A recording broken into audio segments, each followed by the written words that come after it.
all of you are still here. I'm assuming all of y'all have already had COVID. I've had COVID. We're still here. I'm just telling y'all to. I'm just saying, slow yourselves down. I've lost friends over this shit, dude. I've lost friends. Close family members have died to COVID. People do die from this shit. It's not a fear tactic. It's not some just thing that's about there. It doesn't fucking matter, Tiberius. Everybody fucking dies. People have been dying for years, right? Dude. Death happens. Okay. No. Let me handle this because I'm not going to deal with this for a minute. All right, look, there's how it works. Yes, people.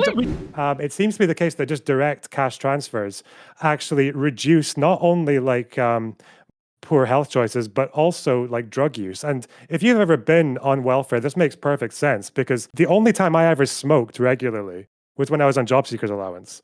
Because what you need to understand is like when you're in that situation, when you're in poverty or when you're like through that stage of hardship, it turns your brain into fucking goo. Like the amount of stress, the anxiety, waking up in the middle of the night because you think you missed an appointment or you have to like apply for 30 jobs in a week, the humiliation, the stigma, having to like ask for help when you really don't want, like all these things play an effect. And then that actually like in the moment, it just felt like the logical thing to do to spend a fifth of my benefits on cigarettes a week. How's everybody doing? Doing good. I'm doing fantastic. I love my webcam. It's not going to lag at all, hopefully. Already lagging. Doing great. Happy to hear it, Gappy. Happy to hear it. I expected. Did you just call me Gappy? What the hell? I was talking to. Wow. Okay. We might be the same ethnic background, but man, that is the one time Dylan has two Indian people on the panel. Okay. SJW moves by both Gappy and Stardust from the start, immediately losing 20 points, okay? When I was talking to Gappy, of course, Stardust needed to butt her way into it, like always, like she butts her way into every drama. Anyway, let's why do you get say started. That? What the hell? Sorry, one second. That's Wait. so rude. Wow, damn, she's muted. That's crazy. Anyway, let's go into the intro. Welcome everybody to Hippy Dippy Roundtable. Okay, today's roundtable I think is the 54th episode, and I thank everybody taking time off their Fridays to join us here at Movers and Shakers Incorporated as we finally put out the first streamer contracts. Sansol being the first person to sign a Hippy Dippy contract, and many others will follow. Now some rules. First rule, nothing against terms of service. We would all like to keep our jobs. Second rule, no speaking while I'm speaking. Gappy's already violating that rule. No speaking while I'm just kidding, Gappy. No speaking while I'm speaking. This is so I can moderate properly and nobody can like stop me from moderating. I don't want to make any points tonight. I'm just solely want to moderate. Third rule, you will not be going after people's immutable characteristics. That means not going after people's race, age, etc. You get the idea. Other than that, there will be a small intro and outro period for every topic where you do not interrupt people, and an open period in between. Are there any questions? Nope. Wonderful. Okay, let's go on to the first topic. The first topic for today is going to be the Freedom Convoy in Canada. Right now, there is a Canadian trucker protest going on all across the country, and I want to get your thoughts on the protests and the motivations behind it. I'm going to start with MontrealPlayer. I think that's appropriate. Because I'm Canadian? Exactly. You're a Canuck. Trucker protest. I think there's a small group of people that kind of fell in between, I guess, good-intentioned COVID measures. Larger governments tried to optimize for a certain outcome and forgot that a certain portion of the population kind of got really fucked over by some rules. I think there's some anger about kind of this crusade against the unvaxxed and demonizing them, combined with some economic timing that really have put a lot of energy in the court of this thing happening. And honestly, I think ultimately it's probably going to fizzle. I'll talk more about it. I guess my thoughts on that, but that's the general overview. Wonderful. Lonerbox? Also, during your intros, you can introduce yourself. If you wanted to introduce yourself, Montreal. Oh, okay, yeah. Geez, you fucking me up. Twitch.tv/MontrealPlayer. My name's MontrealPlayer. I'm a father, a localist, a communalist. I basically work with the networks of people close to me to provide food, homeschooling, and hopefully housing next year. We'll see. We'll see if we can line something up. But essentially. And I guess we're going to talk about these things. I guess I talk about everything from a Quebec perspective, just because I live here and I have visibility of what things are like on the ground, and that's the only thing I really feel comfortable speaking on. Yep. Yeah. Lonerbox. Yeah, hey, I'm Lonerbox, artist, streamer on Twitch. I love freedom, and I'm not particularly pro mandates, mostly because they produce outcomes like this more so than they actually get the remainder of people vaccinated. I say remainder, I think it's like 90% of Canadian truckers are already vaccinated and seem to be fine with what's going on. Yeah, I don't know. It's just like what exactly they're trying to achieve. I'm not too sure, and it's just kind of sad as well just to think that what the world would look like if these people devoted that level of energy to any other social problem. So I don't know. We'll see. Okay. Next, I'm going to throw it over to RedNeq.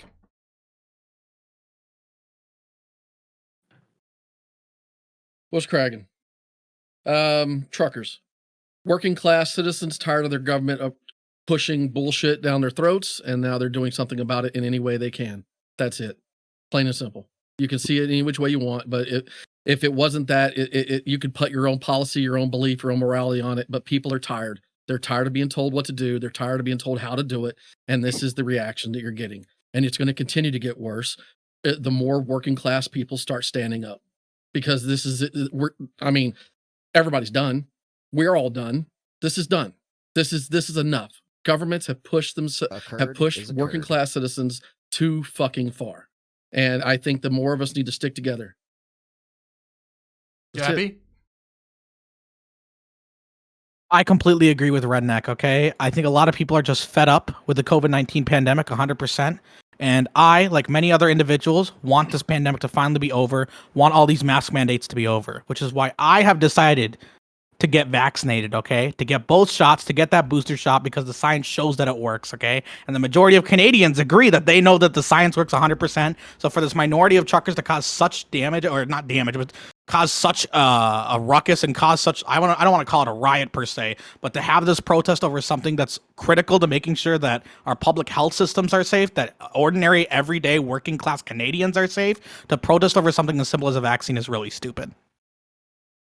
Okay, now I'm going to throw it over. Also, would you like to introduce yourself? Oh, yeah, it's twitch.tv/GappyV. Tonight we're doing a charity stream for Cure Rare Disease, and we've already raised $250. So help us figure out cures for diseases that the FDA and the big pharmaceutical industry tend to not really care about because they're too obscure to really make a lot of money out of. Wonderful. And at home, you can also donate to me instead of charity. I'm going to throw it over to Joe Lewis. True. Yeah. So like one of the things that I was surprised about with this Freedom Convoy is that the perceived organization, right? So like it's kind of cool to have like clear demands. Get rid of vaccine mandates, do away with vaccine passports, and then rehire all individuals who were fired due to vaccine compliance. Unfortunately, the demands of the protesters seem to be inconsistent with what Canadians believe. I think people have already said that. The COVID-19 Monitor, which is a website that does different types of surveys of COVID-19 sentiment and stuff like that, found that Canadians support preventative measures for COVID-19 for workers, like including vaccines, vaccine passports. Generally, surveyed sentiment of Canadians goes directly against what the protesters appear to want. There's also the issue that relates to international ground travel and in and out of Canada, which even when I was like thinking about this leading into this panel, just feels like a logistical nightmare. Canada had the tools to prevent violence and unrest, if you compare it to the United States, and they handled J6. But I think there needs to be a more dedicated effort in acknowledging the extremism within the protests as it relates to the documented violence around that. And this is something that Lance from the Surfs has been extensively talking about in his stream. And then to make matters worse, their funding got choked out via GoFundMe, and they had like about $10 million in fundraising funds from that. So that's something you consider. Like even GoFundMe is considered like the actions within this process a violation of their policy. So they're not distributing those funds. The suggestion I have, and kind of what I'm going to argue with tonight, is I think Canada needs to, as soon as possible, just close off Wellington Street until further notice to not essential travel. Maybe they can even go as far as to close the road entirely and then reroute traffic to the neighboring bridges. And Montreal can probably talk more to that than I can in terms of travel in downtown Ottawa. And I also think that they need to have some type of standing and parking ban in front of essential buildings, such as not including homeless shelters, schools, banks, federal buildings adjacent to the Parliament Hill, and stuff like that. I think that's the bare minimum. Okay, next I'm going to throw it over to Stardust. Yeah. I may not be 100% pro-vaccine mandate, but I do think it's necessary, and I am pro-vaccine mandate when it comes to healthcare workers. If it's true that 90% of truckers are already vaccinated, it seems like this protest is unnecessary and dangerous, especially given what Joe Lewis has said about there apparently have been some extremist groups kind of involved with this. I think that it's dangerous because of just the fact that we need emergency vehicles and services to be able to get through. I think it's interesting that we see this phenomena in a lot of like Western countries where people are anti-vaccine and anti like basic preventable measures. If you go to any third world country, you'll see a plethora of people who are suffering due to preventable diseases. Yeah. Okay, I'm going to throw it out over to Tiberius.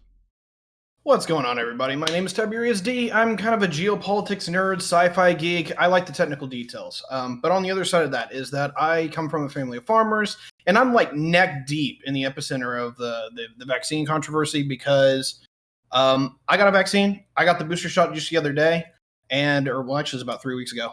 And yeah, my folks don't want to get vaccinated. They think it's a conspiracy or a hoax or what have you, or it doesn't really work. My brother literally took Entrovectin when he got COVID the last time. Look, here's the reality.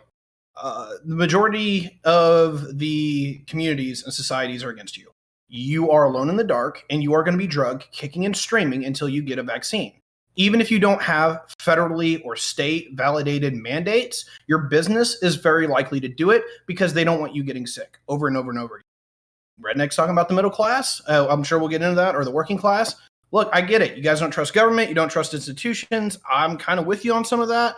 But the majority of the community is just going to jam it down your throat. And that's going to be the end of the conversation. Probably in about a year from now, if you don't have a vaccine, you probably don't have a job.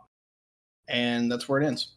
Okay, so Connor will be joining us in a bit. He's running about just a little bit late. He'll be here at around 8:30, so we can start the conversation. Does anybody want to start us off? Okay, RedNeq. It seems that everybody here agrees that vaccination mandates are pretty much a solid, safe bet. So you guys are going to be suffering whenever these working class people will stop delivering your fucking food for you. Will stop. You guys think, literally Joe said, he's like, oh, well, they have no right. We need to just go ahead and keep them from exercising their First Amendment rights, right? Lock down a street. I mean, I know he's talking about Canada, but let's just put this shit here in America, right? Oh, okay, let's just, like they did Washington, let's shut down any kind of protest or any kind of people's choices. Number two, when Tiberius says, oh, you're going to have to make a fucking choice, they're going to shove it down your throat. That's exactly why we're Americans. We have a right to say no. And if you're the one, even Tiberius, saying that it's okay to do this, then you've lost. We're not the outliers. We're not the 1%. There isn't 90% of Americans that believe you're right what you just said. So you can sit here and put that fallacy all you want, but farmers, working class Americans, those providing you food, shelter, clothing, and doing everything for your liberal asses so you can sit in your homes and be all happy, they're not going to keep doing this shit because y'all tell them they have to do something. That's where we're at. We are at a point in our lives where we are sitting here and we for 2 years have watched ourselves turn on each other over something that has a 99.825% chance of survival. For reals. Okay. Give me the math. Give me the science. Give me the worst case number you got, and I will accept it for de facto. It doesn't require mandated vaccinations. Period. Look, I'm not going to go. I'm not going down under that particular circumstance about how survivable it is. That doesn't really matter. What it really is comes down to two things. One, yeah, you're right. It's not the 1%. It's not the 50%. What it is about 35% of the population, depending on if you're in Canada, the United States, that is anti-vax or it thinks that it's a violation of liberties.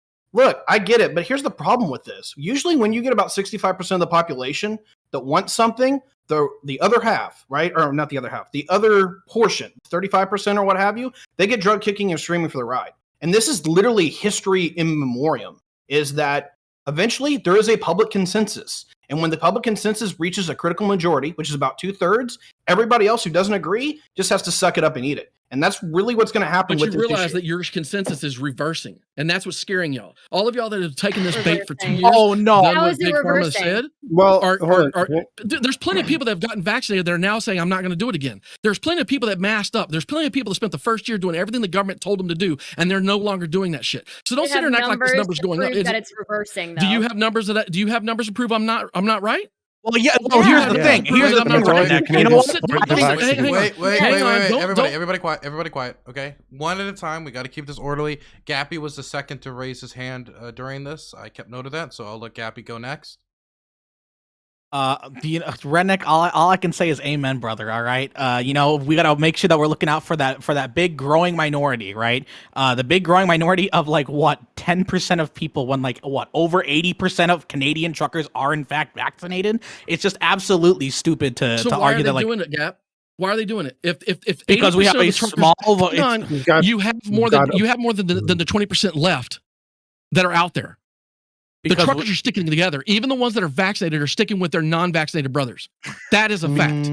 That's not what I was I'm not sure reading. that's necessarily a fact, terms- but the problem here is that at the reason why the government has to have these mask mandates, the reason why the government has to encourage people through mandates or other means to get people vaccinated, is because people are just being stupid and irresponsible by not getting vaccinated. Because it's not just an issue of whether or not it affects yourself; it's an issue about how it affects others, right? Because the worst case scenario, the absolute worst case scenario, which already has happened and might happen again, is we don't have enough people getting vaccinated. Then a new variant comes out, and then we have to get a booster shot for that variant, and then we move back 1 billion squares back to our original space there.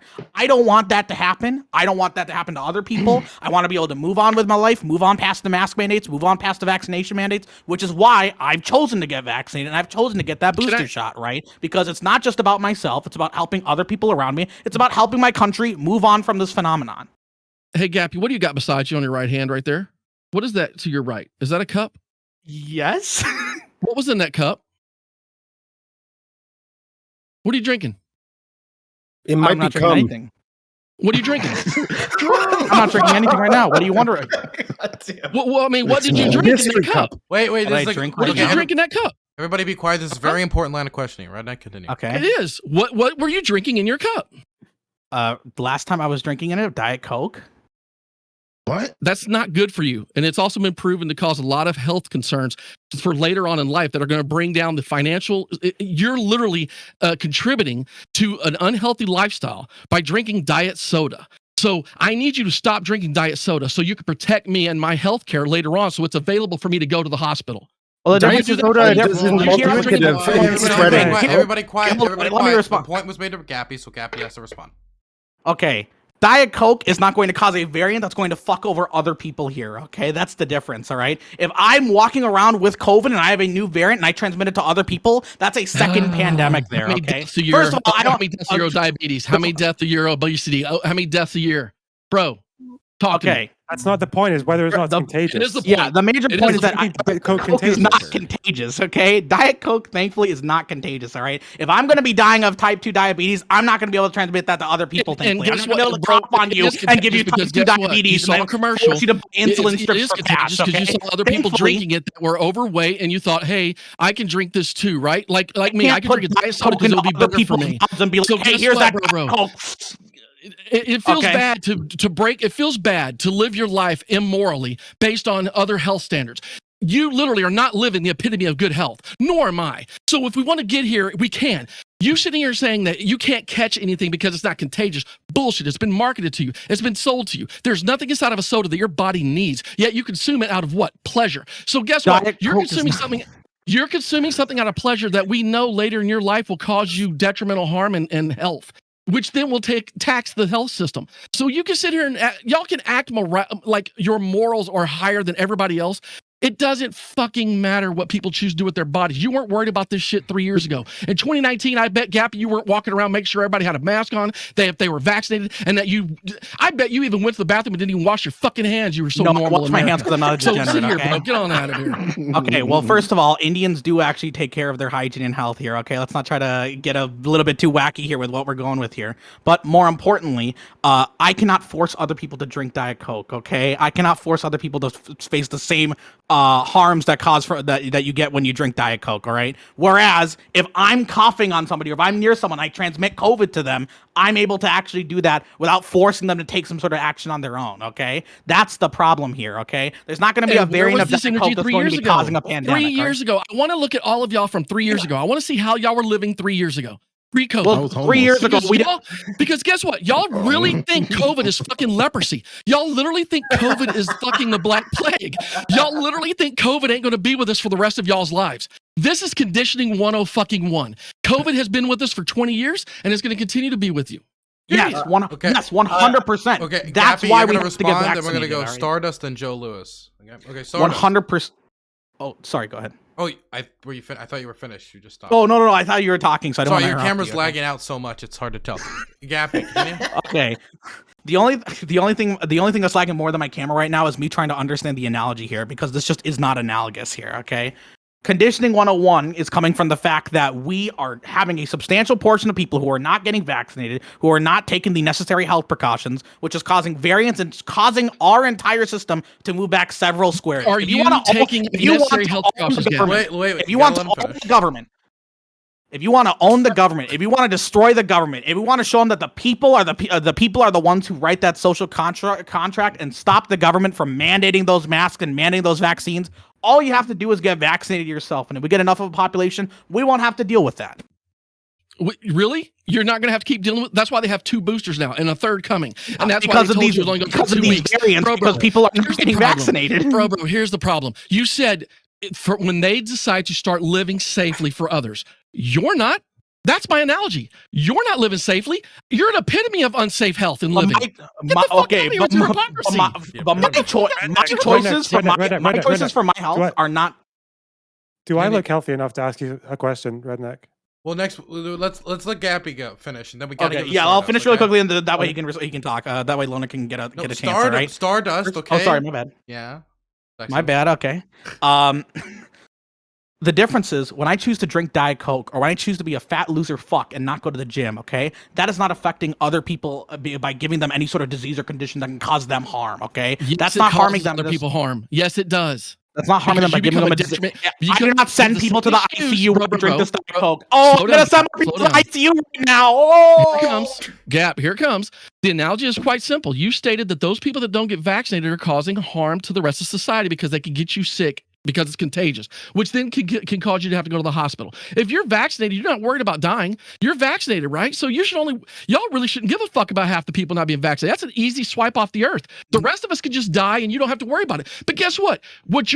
Your life that you're living right now, Gappy, is yours to choose. So you're choosing to be overweight, or you're choosing to be underweight, or you're choosing to be not taking care of your body in any way that you can. But that's your choice. It will affect society as a whole later, though, because your ass is going to end up in the fucking hospital. You're going to end up taking resources away from somebody else that needs them because of your actions today. So don't sit here and act like your morality is any different because you won't get a fucking vax. I'm going to briefly respond to let Lonerbox talk because I know we've been going back and forth for a while. Okay, here are the 2. Oh, sorry, Stardust. My bad. Okay, Stardust, I love you. All right. The 2 reasons is because the 2 reasons I still care about, despite me being a vaccinated person, is 1, those unvaccinated people can still create variants that kind of screw over us and move us over so many squares back and force us to get another booster. But more importantly, okay, as an American, I care about my fellow. As an American, I care about my fellow Americans. Okay, you can't let the misinformation pass. We gotta let that misinformation pass. We gotta keep moving. Okay. as an American, I care about other Americans. If there are policies that I can advocate for, whether it's a mask mandate, whether it's making sure other people can get vaccinated, whether it's making sure people vote for people who care about public health policy, and making sure that we can protect other Americans from going to the ICU, from flooding our healthcare system, from having people die from diseases that we know we could have prevented if more and more people actually got vaccinated, I'm going to make sure I try my damnedest to make sure that happens. Stop drinking okay? diet soda. Okay, And you know what? Stardust. To stop me from drinking soda, let's do it. Let's Stardust. Stardust? Yeah. So, yep. So any of us being fat, lazy fucks is not nearly the same amount of contagious as COVID is. COVID is currently the second most contagious known disease. It's right after measles. Okay. The healthcare industry was overloaded before the pandemic, and now it is even more overloaded. We can look at their nurses, doctors, other types of healthcare workers retiring left and right. And before you say it's because of the vaccine mandates, it's not. They're overworked. They're experiencing compassion fatigue. It's just, they're stressed to their limit.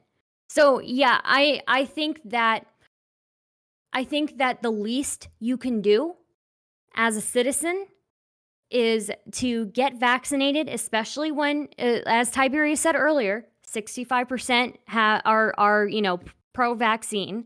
And that is that we tend to go with the majority, right? I think the least that you can do for your fellow citizen and possibly your immunocompromised citizen and for the people who got vaccinated is to get vaccinated so you don't contribute to creating another variant that becomes resistant to the vaccine. You do realize that only happens with vaccinations, right? If it goes through the body naturally, it doesn't come out stronger. It comes out weaker. You understand that, right? Oh my God. That is science. That's science. No, it's not right. Is it Joe's turn, or can I jump in on this? I'll let you jump in, but then we gotta go to Joe. All right, yeah, tell me what I'm wrong. Like, no, I want to be consistent on this to some degree because RedNeq actually does bring up a point here. Like, people are unhealthy, and when we get to the food stamps conversation, we're still doing that topic tonight. You'll see me be consistent. One of the big things that I have advocated for a long time is sugar tax. We have an obesity problem. We have a massive problem with people's health and people's food.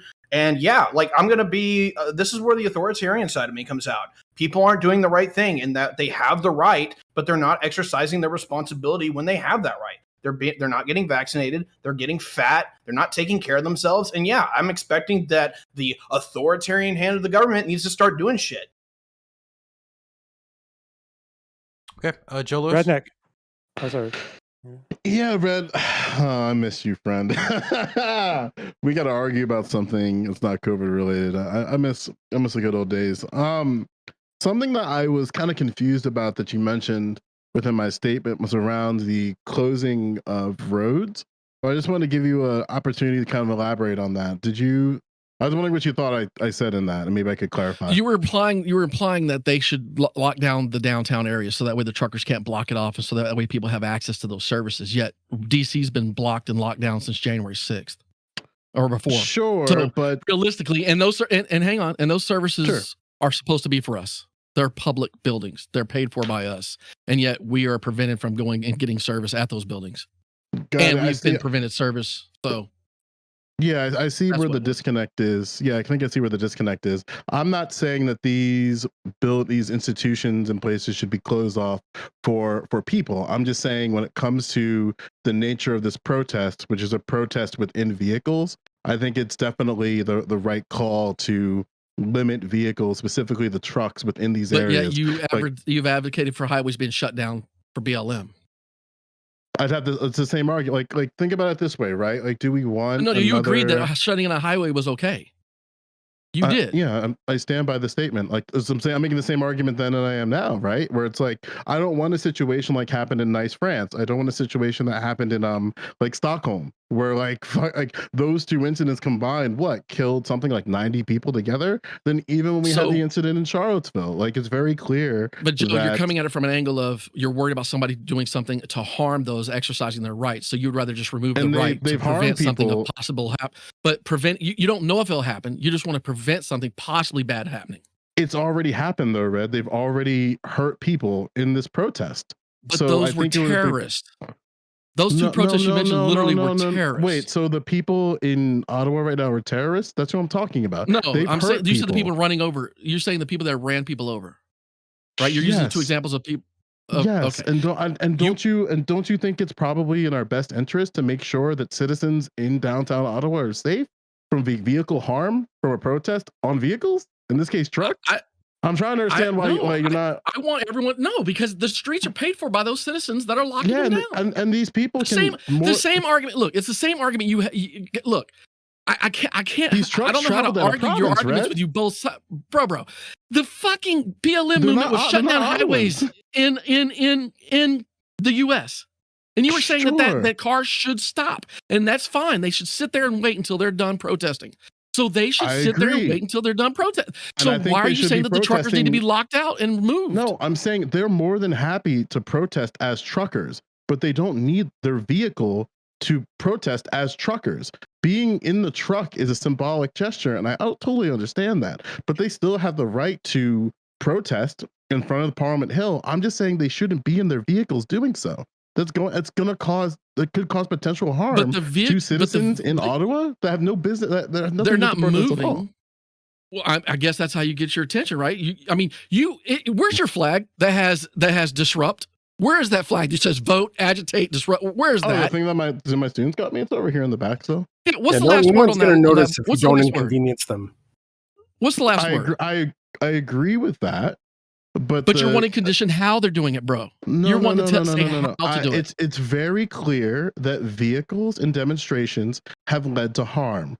So I don't think it's in the best interest to put civilians in harm's risk just because people want to protest. I'm not down with that.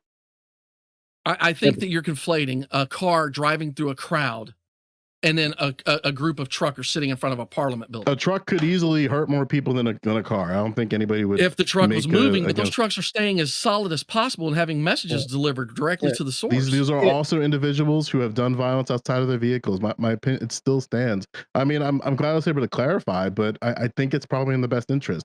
And also, when it comes to a giant convoy of trucks is visible. You know, you can kind of avoid it better than some cars sneaking up through a crowd. Sure, the risk is still it's also harder for ambulances to get through. Right. If you have trucks blocking the road. My main issue is that we're already, here's the thing. Here's like the issue.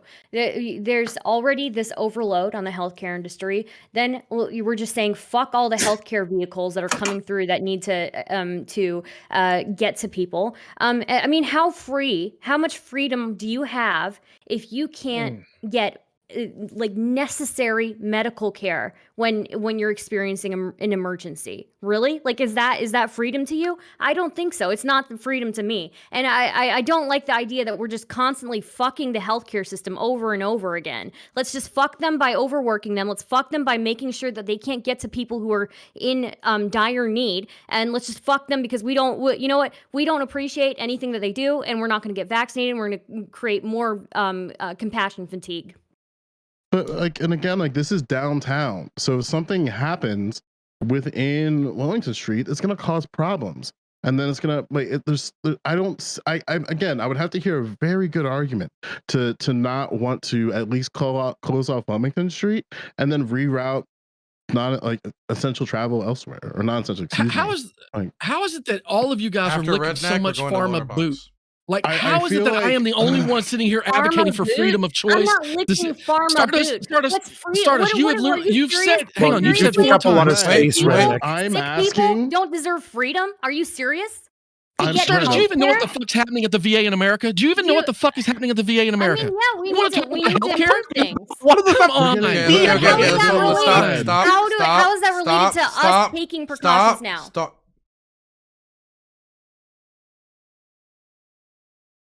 Okay. RedNeq is occurred. You can finish that interaction with Stardust. You can finish whatever your response is. Stardust will respond. Then we're moving on to Lonerbox. Got you. What I was saying is that you've used the talking point, we're overloading the system, yet Tiberius even acknowledged America's a fat fucking country. We have been destined for this time frame to come for years. Unfortunately, my generation are some of the fattest Americans we've had. From all the previous generations you look at, we're some of the fattest fucks in the world. So when I'm sitting here going, okay, I get that you guys understand that healthcare is a problem. And the reason I brought up the VA is because they want to model universal healthcare behind the VA, since the VA is the largest medical provider in the United States. I can simply tell you today what's happening to those veterans that aren't vaccinated and are able to wear a mask. They're not being seen. So when Tiberius sits here and says that you either buck up, suck up, or fuck around and get out, just whatever, authoritarian, I'm sitting there going, you guys are literally falling in line at all costs out of fear for something that's not killing you. All of you are still here. I'm assuming all of y'all have already had COVID. I've had COVID. We're still here. I'm just telling y'all to I'm just saying, slow yourselves down. I've lost friends over this shit, dude. I've lost friends. Close family members have died to COVID. People do die from this shit. It's not a fear tactic. It's not some just thing that's about there. It doesn't fucking matter, Tiberius. Everybody fucking dies. People have been dying for years, right? Dude. Death happens. Okay. No. Let me handle this because I'm not going to deal with this retarded shit for a minute. All right, look, there's how it works. Yes, people. Really? Retarded? Retarded, you fucking really guy? Let's go. What, 99.8%, bitch? What the fuck? You gonna let him talk? I agree with him. It is R-worded. Okay. This is so fucking. This is While I don't use that language, I'm gonna let Tiberius finish his statement because he was the one addressing. Then RedNeq will respond, and then Loner. One day, the British person might be given time at the table. Yeah. So long story short, here, yeah, people die. Right? That's an inevitability. And we can talk about how we allocate resources to the degree where, hey, look, we have to pick who lives and who dies. That's the unfortunate reality of macro politics, is that we pick who lives and dies based on certain things. But when the science is clear, because you keep pointing that shit out, you're like, well, it's only that 0.2% or 2% of people that are going to die. Oh, well, who cares? Fuck them. Well, guess what? Those were people that I fucking cared about. So you can go fuck yourself, sir. RedNeq? And now that your morality statement's done, they would have died anyway. It didn't fucking matter. There was COVID. People died. Bullshit. It's just gonna happen. Did you say that after 9/11? Did you say that after 9/11? Hey, just because you are smart enough to understand fucking statistics doesn't mean that we have to listen to you. Bitches be bitches. Just keep bitching. I'm just The bottom saying, line is after this. 9/11, after I was addressing 9/11, Tiberius. Wait. We got it. We'll come back to you. Stardust. I'll come back to you. Stardust, I got your point. I got it locked in my head. I'll ask RedNeq after he's done with the statement directly. Tiberius, your bitch ass is so fucking afraid now. And you want to sit here and put this, oh, my fucking friends died. Dude, I've lost a fucking father-in-law, a friend, people of cancer, heart attacks, and everything else. My fucking father-in-law died of a fucking heart and age. And you know what they wanted to do? They wanted to fucking put COVID on him so they could get $30,000. Fuck you and your morality bullshit. This is a fucking game that was built by corporate America. 80% of all the drugs taken in the world are taken in the US. You live in a fucking game of fear. I'm not going to live in fear. I'm going to live like I've been living. And from the very first time that we started talking about COVID in March of 2020, here's what I said, and I'll say it again. Give me the percentages. 99.8% survival, I'll take my fucking chances. Oh, we're just going to wipe off that 0.8% or 0.8, whatever? Yes. Yeah, but you're willing to wipe off 30%. Remember, you're the one that said it earlier. Fuck you and your authoritarianism morality. Okay, so Stardust was trying to ask a question about what you said that everybody dies after a national tragedy of some sort, say like Pearl Harbor, or she brought up 9/11. Would you have like a similar type of framing around that? Re-ask. So I hear it I'll clearly. let Stardust Re-ask. ask it since she was the one who wanted to. So you said that everybody dies. Everybody dies eventually. After 9/11, did you say the same thing? So you want to conflate a terrorist attack? So are you saying that the virus is a terrorist attack? Because we can go down that line then. I'll go with you then. I mean, Actually, I worse. think It's that killed a lot more people. Argument, sure. I Why would think that it matter? I think that people who don't get vaccinated are contributing to an act of war? massive amount. That's what you're saying? Well, the massive amount of people. To you, this is who an act have- of war. Because that's what you're saying. You asked me a fucking question about the deaths of 9/11, which was an act of war. So which way you want to go with this? Is non-vaccination and non-mask wearing an act of war? It's irresponsible at the very least. You know, Wow. it's very Okay. inconsiderate. Okay. Yeah. And you talk about Okay. working class Americans. I would ask you, do you consider healthcare workers working class Americans, or do you just not give a fuck about them? It's their choice. It's their choice to what? No different To than be truck overloaded? driver's choice. It is their choice To to be be vaccinated. It's their overloaded? choice to be. It's their choice Working, to be. Look, they've been working overloaded working before class 2019. healthcare, Stardust, don't do that bullshit they now. are they So are are they are truckers, way man. more Bullshit overloaded now now. than they were before. I am sorry. Because You can okay, see, all right, here you go. you Here you go. can What happens when see- you have it? What happens if you have COVID and you go to the hospital? They ask you 2 questions. You have any trouble breathing? If you don't, they say go home. And if you have trouble breathing, come back. If you do have trouble breathing, then they're going to ask you, do you have any predisposition to having oxygen and or ventilation? Because that means you're already shortness of breath, your oxygen levels have decreased. You can sit here and say whatever the fuck you want about overloading. It has been overloaded. They've been trying to break the fucking healthcare system for 10 to 15 years actively. So sit here. No. This is it's overloaded. They are fucking paying nurses It's to the thousands and point- thousands of dollars just to go travel. No. They don't get paid more for getting overloaded. Maybe they get paid more because they have to go to different places because they're short on healthcare workers. But no, the healthcare industry is full of working class people, and I think it's really interesting that you pick and choose which working class people deserve to have a good quality of life and which ones get fucked by everybody. No, Yeah. I don't want to force anybody. No working person has nobody that lets no. I am literally saying everybody has a choice. Everybody has a fucking choice. I mean, okay, what about the working class Americans who are at home, who are experiencing a medical emergency, who can't get an emergency vehicle to them? What about that? I'm one of them. What is your question? I'm more than 30 miles out.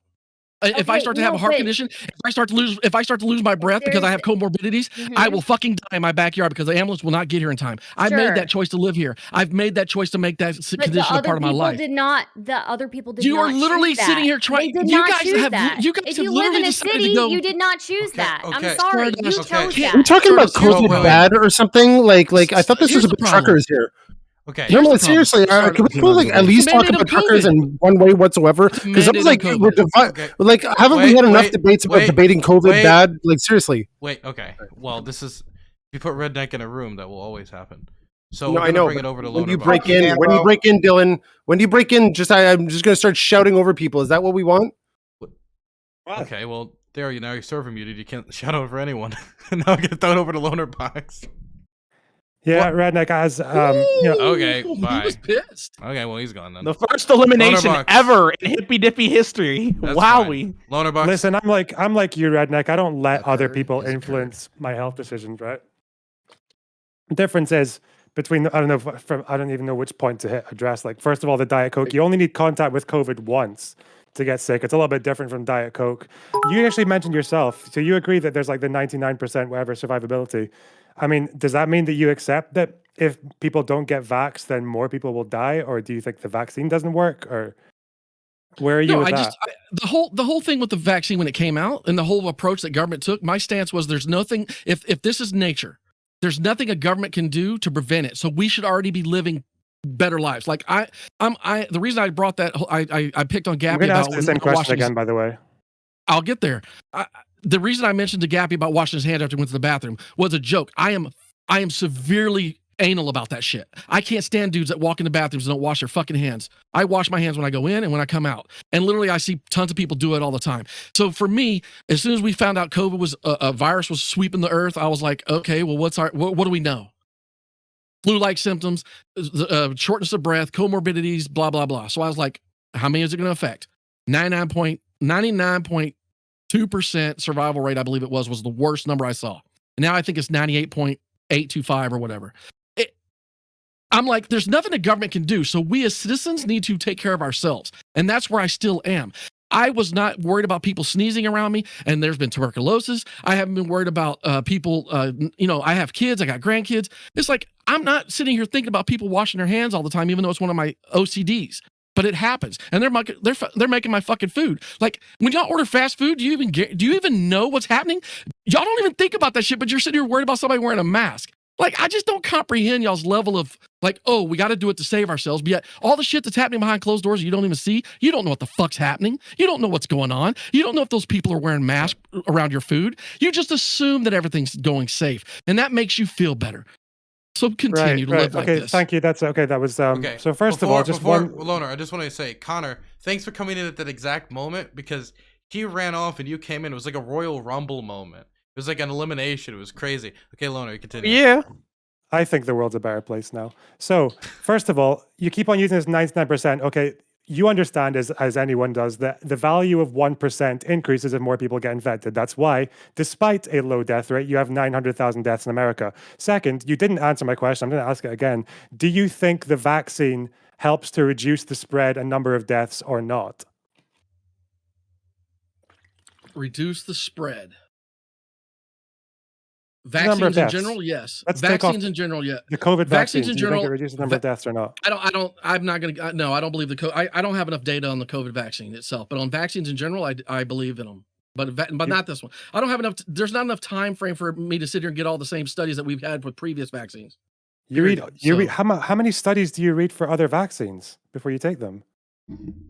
I haven't taken a vaccine in 20 years.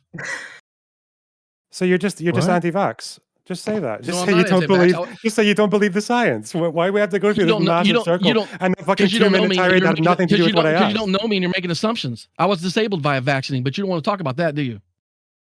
You want to talk about that? Probability. Yeah, Probability? Yeah. Science. I can show I can show a military records. I can show my military record if you want me to dox myself and prove it. To But show you were talking about death uh, That's only a people- small Wait, issue wait, here. wait, wait. 9.9% of Wait, people can we- get disabled to do a vaccine. Can I? Okay, I don't usually do this, but I'm actually curious right now. One of the things I've heard you say, like in a million different conversations I've had with you, is like the idea of like, well, at the end of the day, right, the people who die from COVID, it's a very small amount comparatively. It's like the flu. This is something you say a lot, right? But the amount of people who die from vaccine complications or have problems with vaccine complications is much lower than even the small number you're talking about. Is it? Yes. Yeah. You sure about that? Because the numbers have been. No. Look. I'm Wait. Whoa. positive, yeah. He's asking me. He didn't ask the rest of you fucks. Yeah, it's true. Bottom line is this.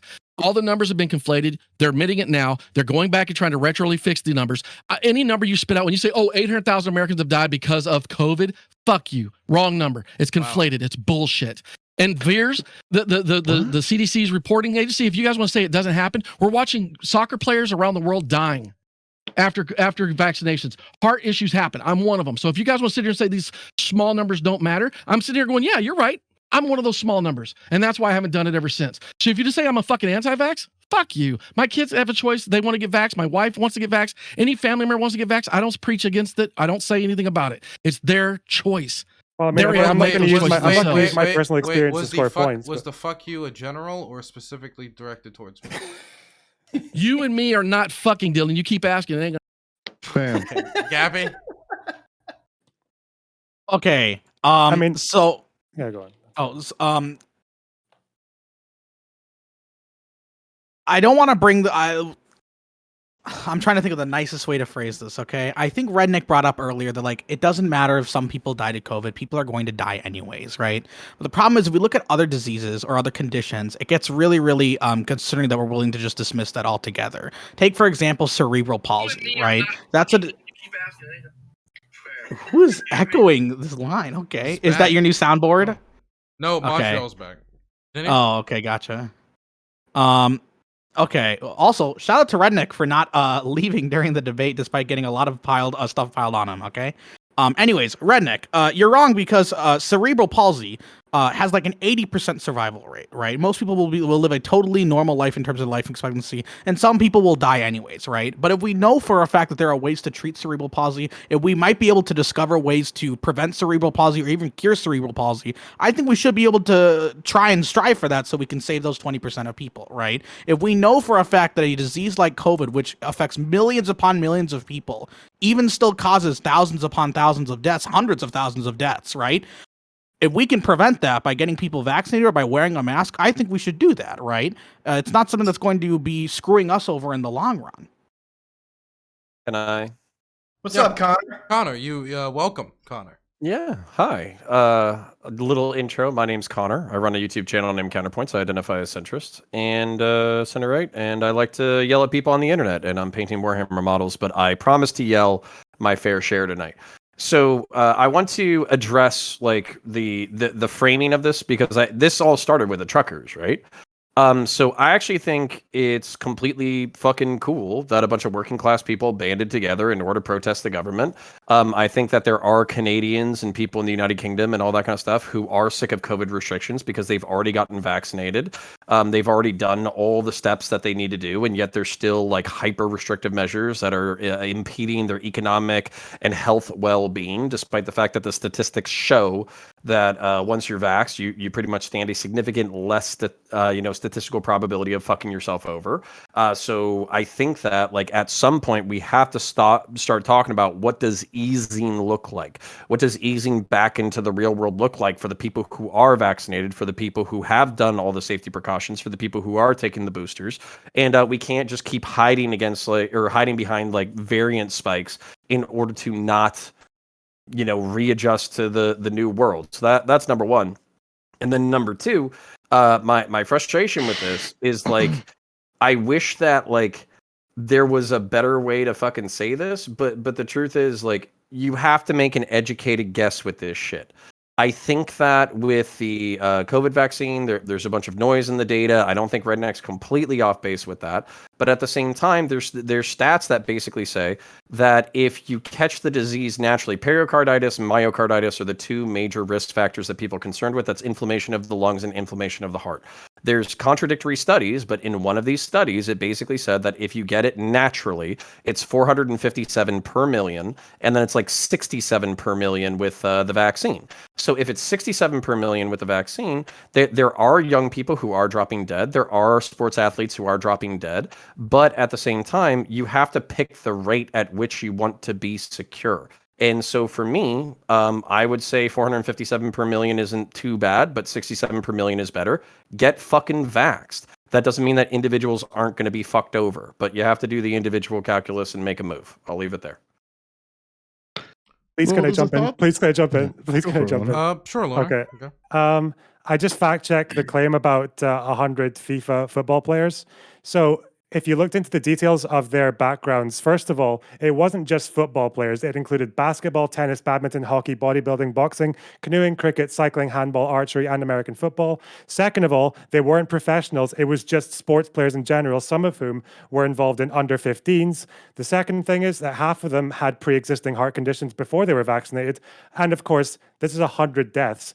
After pre-existing conditions, you fuckhead. Are you really going to go that route against that? Apex athletes are not healthier than regular normal athletes. They push their bodies to the limit all the time, and therefore a lot of things are taxed and they're more affected by things like this. That's why there's probably a higher rate among Apex athletes, because they're more vulnerable to things like this. And of course, this is a vaccine that's been out to more than 1 billion people. Of course, after getting a vaccine, if you roll out to 1 billion people, people will die. You know, as a wise man once said, for example, if I go in front of 1 billion people and do that to them, tomorrow, some of them will have heart attacks. Did that cause the heart attack? How does it feel to make your point and then realize you made it again? Lastly, how does it feel to make my point and then made your own, and then you just... That's beautiful. Go ahead, there's no evidence. You said 100. You said like 108 professional fucking football players died. You just lied. You just made it bullshit. All right. Okay. RedNeq, if you want to respond to that, wait, RedNeq. Okay, yeah, let me build the decorum. So it's gonna go RedNeq. Then it's gonna go Ty. Then Montreal. I'm gonna throw it over to Montreal since he hasn't spoken yet. RedNeq. Thank you. Loner, you went like, okay, it's minuscule numbers, which is the same thing as people that said fuck it for the vaxes. It's minuscule numbers. So you gave me the analogy for that. Shut your fucking mouth. I'm talking. 900,000 against 100. Simplicity.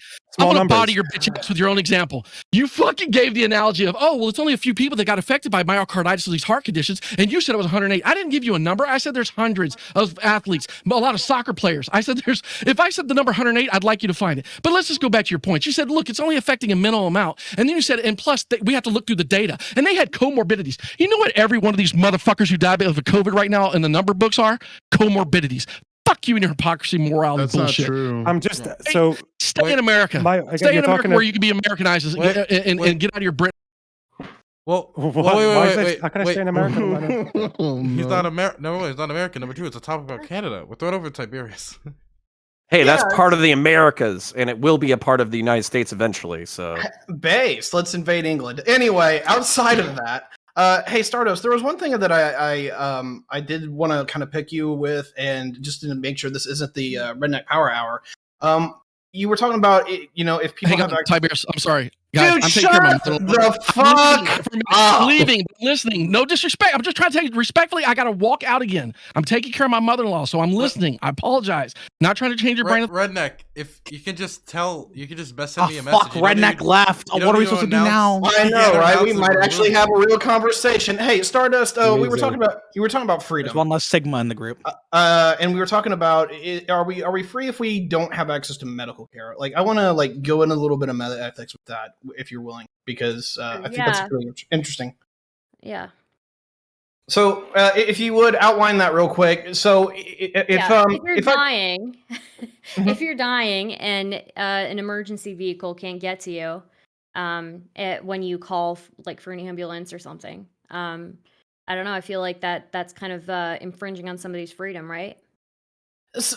For me, this is where I actually trip up with my more left wing friends, because I don't think that's a violation of freedom. I think it's a violation of accessibility.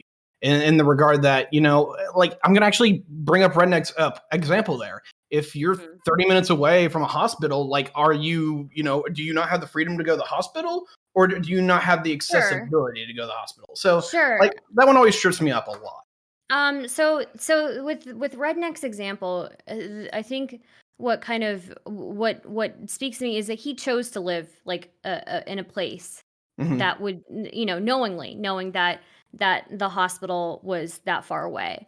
If you live in a place where, in a city, and there's a protest going on and people can't get to you because of the protest, you didn't really sign up for that, right? That's kind of infringing on your ability to get necessary medical care. Okay, I get where you're going with that. Can I be Redneck for a second? Where was that energy Connor, years ago? You're supposed to be the smartest among us, not the dumbest where was that among us. energy 2 years ago? Okay. I always had it. I was bitching at other people. I honestly, I always did hold the view that if there's something that is preventing medical services, emergency medical services to getting to somebody, that should not be the case.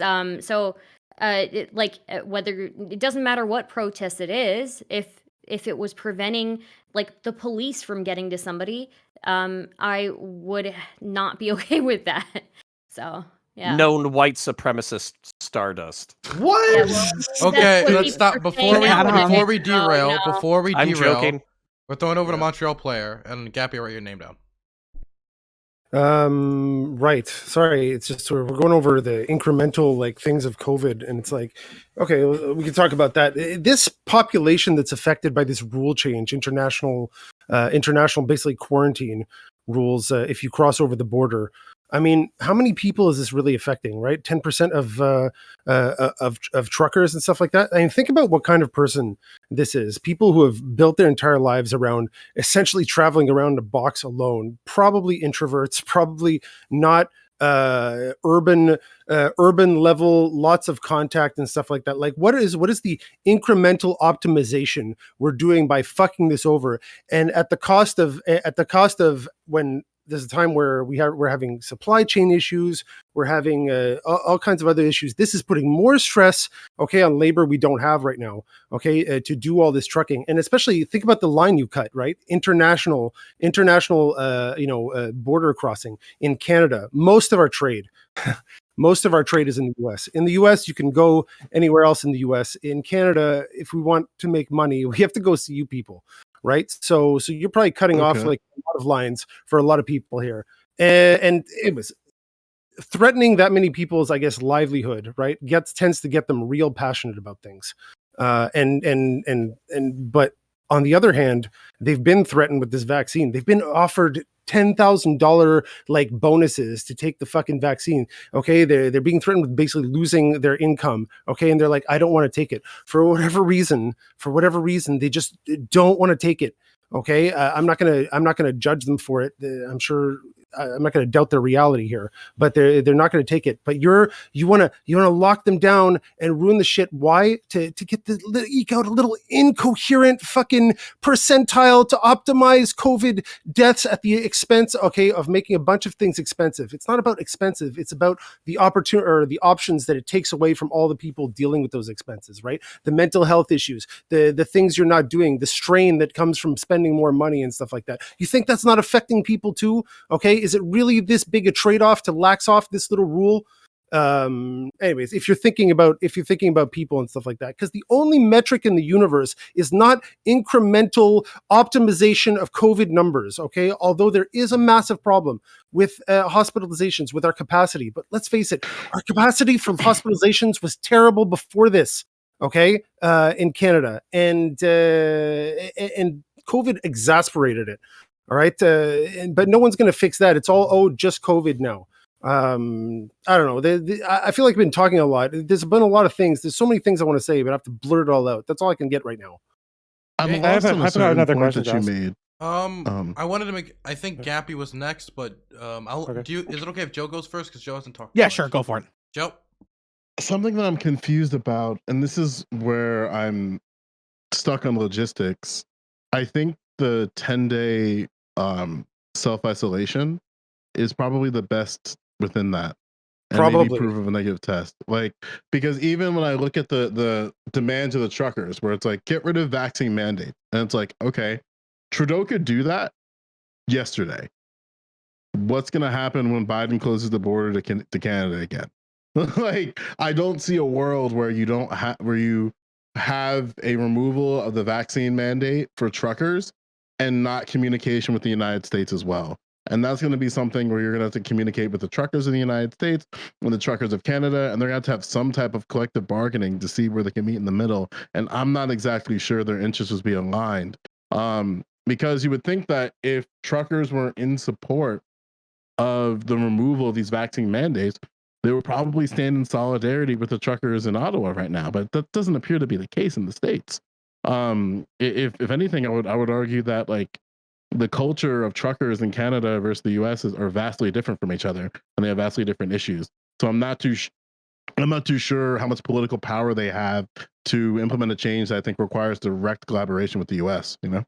I think the population of truckers, okay, again, built their lives essentially around having introverted personalities where they don't really have to get input from outside places to live their life, right? So they kind of represent this most extreme kind of, I guess, independence. But a lot of people got into this because it's like, look, it's just going to be fucking inconvenient for me to send my kids to school, to do this, to do that. I get the vaccine. I don't like it, but fuck it.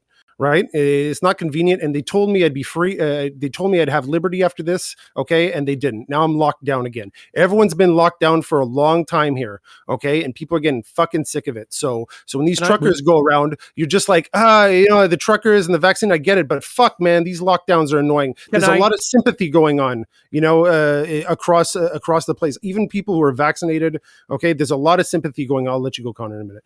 There's a lot of sympathy going on for these truckers, and these are just kind of like the tip of the iceberg of this kind of vaccine hesitant kind of like, fuck these lockdowns.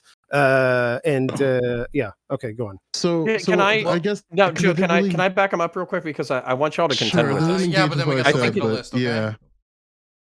What's that? Yeah, but we have to go back to the list. Okay. Okay, so the point is, what I want to bump Montreal on is, like, you can go after RedNeq if you want, but he still has like a libertarian stance, and realistically, you're not going to convince him of whatever you're doing. But there's an undercurrent to the movement of plenty of people who are vaxxed, but they're sick of the economics and the logistics getting fucked with. So there's already people who are double vaxxed or have boosters who are in support of the truckers, or in support of the riots, or in support of the protests, whether you're talking about Australia, France, the UK, or Canada. And I don't really hear that being addressed. It's like, oh, it's a bunch of like anti-vax fucking dickheads. It's like, nah, like, it's a bunch of people who are already vaxxed, who already sucked it up, and they're still getting fucked over. They're still being told that they have to hang out. And by the way, like, I'm pretty sure, like, aren't the stats kind of in support of their opinion? Where if you're if you're double vaxxed, then the chances of you being seriously injured or killed as a result of the disease is super low. Like, isn't that in support of their opinion that like, fuck it, let's go? Like their stance is they want to get rid of all vaccine mandates, do away with vaccine passports, and then rehire all individuals who were fired due to vaccine compliance. Didn't Those everybody three and their things are fucking mom catch Omicron over the past like 6 months? And wasn't it a milder version of fucking COVID-19 that probably brought us to near herd immunity based off of like individual human liberty and kind of like the limits of the Constitution? Yeah, but our You're not hospitals engaging just with what go I'm full saying, and and it's kind of getting frustrating. afford So I'll try to center this a little bit better. So if this sentiment exists, why within the COVID-19 monitor, which is right now the only large survey we have for the metric of Canadians, show that they're in support of the very things that the truckers are against?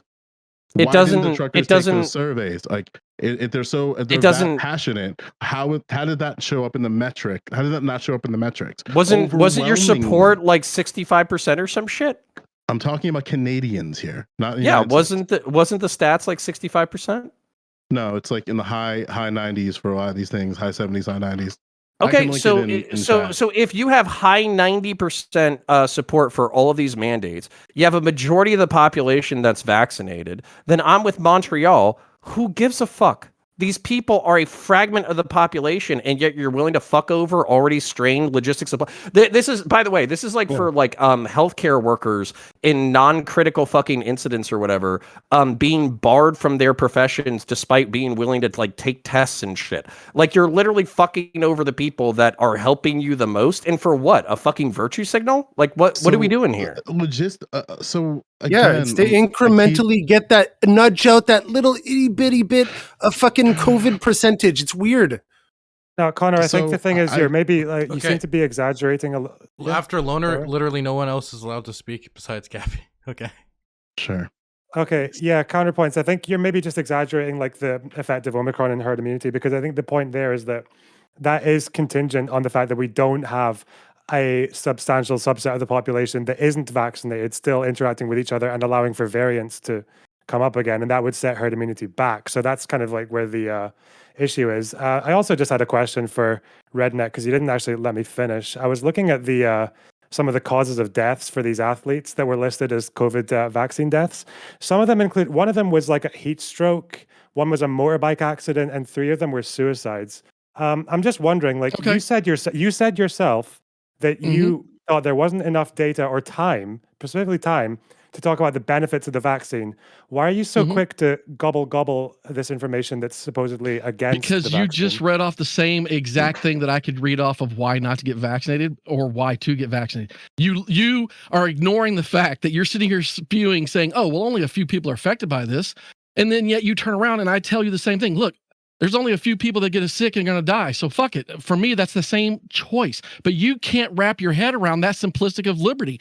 You can't, but yet you'll sip the Diet Coke or the Diet Pepsi knowing, hey, it's my choice. I can do what I want with my body because I'm living my own healthy life. And it doesn't affect anybody because guess what? It ain't contagious. You're full of shit. I'll have you know the science. Excuse me. You know the science. Okay, you know the science. Hang on. You know the science doesn't prove anything other than you're still going to get COVID even if you're vaccinated, and you can still transmit it. So all of your bullshit, all of your morality is out the fucking door, and all of you are hanging on to it by attacking those working class people that are actually standing up and saying we're fucking done. Y'all played the game too long. Now we're standing up. Yeah, I need to actually, you off people you're not even addressing me anymore. You're not even addressing me anymore. Okay, wait, but Loner. Okay. Gappy's been waiting for so long, and the British, you know what, have talked enough in the world, I think. Yeah, you guys own my country for so many centuries. Okay, I have a time to speak. All right. Okay. Anyways, I'm gonna try to engage with CounterPoints' point here. No pun intended here. In terms of Omicron and herd immunity, I think part of the reason why we care so much about making sure that everyone gets vaccinated is to prevent the potential of a variant, right? I mean, we saw originally we had COVID, then we had the Delta variant, now we have the Omicron variant. The worst case scenario for all of us is that we get some crazy variant that the current vaccines don't cover because some people didn't get vaccinated and eventually mutated, and then we lose a bunch of progress and we're like, back to where we started back in like 2019 or so. That's what we don't want, right? The other reason why we ought to be concerned about like this trucking brigade, this trucking protest or whatever, is because it is actually like disrupting people in that area. I'm not really sure what it's accomplishing beyond just like ruining and inconveniencing those people's lives. And going back to what Stardust said, I think like 30 minutes ago or something, I don't remember, but I wanted to add on to her point about the idea of like people having access to like healthcare, even if they live like several miles away. There have been a lot of rural hospitals that have been closing during COVID, and part of why a lot of them have been closing is because they've had to take in so many different patients due to COVID, which frankly isn't as lucrative as some of the other things they might be doing, like, you know, skin tags, for example, right? It's a lot more expensive to have to take care of a patient for COVID, but they have a Hippocratic oath. They have to take that patient in, right? So if we really care about making sure that everyone can have access to healthcare physically by just having places near to them, if we want to make sure that everyone's going to be able to, you know, ensure that we don't have to deal with this like for years and years afterwards, we do really have to make sure that even that, you know, tiny little minority still gets vaccinated. Can I rebut? Sure. Then we gotta go. Yeah, to Furious. Yeah, so this is my problem though, is that like basically like I'm perfectly okay with you getting out the patriotic message. I love it. America kicks ass. I want America to kick ass in the future. That's why I'm vaccinated. That's why you should get vaccinated. It reduces your your potential to get hurt or killed and put strains on the medical field. I think that's what you can do. But when it comes to like the United States in particular, I know this is in relation to Canada, but in the United States in particular, that's really all you can do, because basically at the end of the day, the government is not going to take a political liability to basically say you have to get vaccinated at the end of a barrel of a gun like that. That's just not going to happen. So Yeah, when it comes to these truckers or whatever, where apparently you guys have like 90% fucking overall political support against these motherfuckers, so I guess all 90% of Canadians are already fucking vaccinated, right? Because they're listening to the science, they participate in the survey, this, that, the other. So wasn't herd immunity supposed to be at like 70%? And on top of that, aren't a majority of these truckers fucking vaccinated? So like following the own logic chain of we're talking about a fraction of people, but you're fucking them over like politically because Canada has the ability to be more authoritarian than we do, and you're screwing up their livelihoods. You're basically screwing with the working class, and the working class is telling you to go fuck yourself. And this is kind of like where like you can say whatever the fuck you want, but I do think it's like symbolic of the fucking disconnect between like leftism or progressivism or liberalism or whatever, where literally the largest popular fucking $50 donor to revolt cure of, a disease. Jim, go with ooh. the Sorry, largest, fuck. Oh shit, I didn't realize my mic was unmuted. Okay, yeah, keep. Okay, the largest popular economic revolt in the Western world in recent memory is by a bunch of people who fucking despise your perspective and despise your politics. I think that's deeply rich, and if you want to reach out to the proletarian fucking masses, that's worthy of some level of analysis. I think an analysis has to be observed where my question is refusing to get engaged with. So I'm going to ask it again. I'm going to try to keep it as simple as possible. The truckers have clear demands. Get rid of all vaccine mandates, do away with vaccine passports, rehire all individuals who were fired due to vaccine compliance. If none of these demands are met, was the movement successful? And furthermore, what should they do if the movement fails and none of the demands are met? Oh, you gotta keep it moving, right? And then on top of that, I would flip all this shit on its head, where it's like, you guys are asking about the efficacy of a protest that's ongoing. I'm sorry, like, how is BLM doing? How are all their goals doing? Like, are we measuring? This thing's gonna fizzle out as soon as flu, in my opinion, as soon as flu season's over. Okay, it starts getting warmer and people can get out there. They're gonna start, numbers are gonna go down. They're gonna start releasing things. People are gonna think like, oh, okay, maybe stuff isn't so bad, and all support for this is gonna evaporate. Okay, that's what I think. So my concern is like, if there is the support of these truckers, where are they? Why are they not in Ottawa right now? Why haven't truckers How is unified within 50,000 people taking a fucking week off to drive their fucking big rigs cross country not an indication of broad popular support? So repeat that one more time for me, friend? How is 50? I can't get 3 dickheads to show up to a fucking weekend party, but 50,000 people took a week off to drive, probably thousands of gallons of fucking gasoline fucking burned. 50,000 fucking people participating in this shit. And you're saying that's not symbolic of a fucking broad movement? Where are you getting the number 50,000 from? I'd have to fucking Google it, to be honest with you, Joe. But I'm pretty sure we're bitching about fucking something on the goddamn internet, which means a few thousand people fucking showed up for this shit. And also on top of that, like you gotta, the reason why I'm getting frustrated is because you gotta invert your own fucking logic on this shit. Like, BLM is only supported by 20% of the fucking population. And if you look at the people who show up, and if you show up the fucking people who, do protests, it's only 0.5% of the global population. Where's the popular support for BLM? Dude, this is why it doesn't feel fucking consistent. Police. Like, congratulations, you got one city out of should I Google fucking how many cities are in America? And also, wasn't the Camden defunding before fucking the BLM riots of 2020? We've been in BLM for a significantly long time. You can call it BLM, but back then it was for Black liberation and other activist groups. And these groups have been fighting for the exact same message for as long as I've been alive. And my state has shown that in different municipalities all over, they have acknowledged the demands of the local groups and have led to change, and it's been politically advantageous and socially advantageous. Okay, but Joe, this you're kind of missing my point here. You're making the point that wrap it up. Other people need to talk. Okay, you're making the point that it has been advantageous to have a broad-based, decades-long movement towards a thing, and then you're asking whether or not a mass movement of working-class people is legitimate because it's been going on for a fucking month.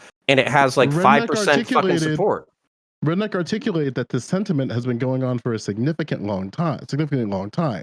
So if that is true, it appears like the organization within this is inadequate. So I don't know how far I have to go with this, but it appears like those who are against vaccine mandates are losing a battle, not only politically but socially. So I don't know what more can be done. Unless we can in the US or in Canada. What the fuck are we talking about? Wait, I'm in Canada, I'm pretty definitely we're demonizing people who are vaccine hesitant. You call them all the worst things: the racist, sexist, homophobic, everything. Okay, I mean the Q conspiracy theories, but a lot of them are just like people who just don't want to put some new shit in their bodies, right? And then to get completely categorized by this thing, make that, I guess, your image to the world, okay? And then a government can justify doing whatever the fuck they want to you, and they'll get public support because as far as the media is concerned, as far as the messaging is concerned, you're a horrible Nazi. Right, and it's the only kind of people who are vaccine, hesitant. And haven't you guys done this for the past fucking decade with disastrous results? Oh, okay, Gappy. Okay, you have Gappy, Tiberius, Stardust, and Loner in that order. I just want to quickly clarify about the 50,000 number. All I can find is maybe at most, I think about 1,200 trucks were expected to pass through Regina at some point, but I haven't found anything that gets anywhere near close to 50,000 or even 10,000, let alone 50,000. I think the CBC reported hundreds of truckers were heading towards Ottawa or whatever. There might be a few thousand. We're talking about it. It's important. We're fucking talking about it. I'm just saying it might not be as high as 50,000, right? Because 50,000 would definitely be indicative of a very strong vocal portion of the population, right? But I'm not seeing anywhere near that amount. Oh, Regina? Apparently it's Regina. I'm sorry to all Canadians out there, okay? This is why you guys get better healthcare than we do. I think it's perfectly acceptable to challenge a claim of popularity, especially since it's getting compared to BLM and shit. But yeah, 50. I think that isn't the world record for a convoy of trucks 480 trucks? It's more likely to be hundreds, let alone thousands. So yeah, I think it's perfectly acceptable. What'd you just say? This is important, right? So if we understand, what'd you just say? I'm talking about if I were to believe that this truck protest to be legitimate, I would see solidarity not only in the United States but other truckers in Canada who truckers in the United States are working. I heard you say this. I had no idea why the fuck you said it. And black people American truckers are working. Protest too. It's not an excuse. Work is not an excuse if you're trying to do political change in your communities. American truckers are being forced to wear a mask and get mandated on a lot of their drop-off spots. So why would they give a fuck? They're working. I'm saying it doesn't affect them. It's a different country. To not give a shit. So if Isn't truckers the trucking union in a movie about truckers, They Yes, oppose. the They Canadian Truck Nice. Association actually does not support this. And only, I believe it's 28% of Canadians support the unvaccinated truckers protesting, whereas 55% of all American adults supported the BLM movement. And Until this it is coming from plummeted somebody who back till didn't support. 20%. Wait a minute. Wait a minute. This is coming from somebody who does not. I do not support the interference of emergency vehicles. I'm looking at it, and it currently says 55% of all American adults support the BLM movement. Okay, so I'm throwing it over to Tiberius. I'm sorry, Tiberius. I messed up the order in my head. It's cool, dude. Like I'm about to have a stroke as it is either way. So like Connor, we might have to do this on Mask Off because this is something we've been talking about for like last 3 weeks. But like I am tired of institutions compromising standards for the vocal minority, whether it be the far left or the far right. They need to be told to sit down and shut the fuck up on numerous things, and we're not doing it. We're letting the idiots run the damn show. I'm sick of it, dude. I really fucking am. Anyway, Monty draws up some really interesting points here regarding the lockdowns and why institutions aren't trusted or what have you. And this is something I've been banging on the drum for the better part of 5 years. Just real quick, they said that you get vaccinated and then you wouldn't have to worry about lockdowns. You wouldn't have to worry about getting masks. 100% correct. That's what we were told. And I got vaccinated, I got boosted. And then my work personally is telling me, oh, hey, we're probably going to make everyone go back to wearing masks again. I told them the moment that they do, I'm out because I did my shit.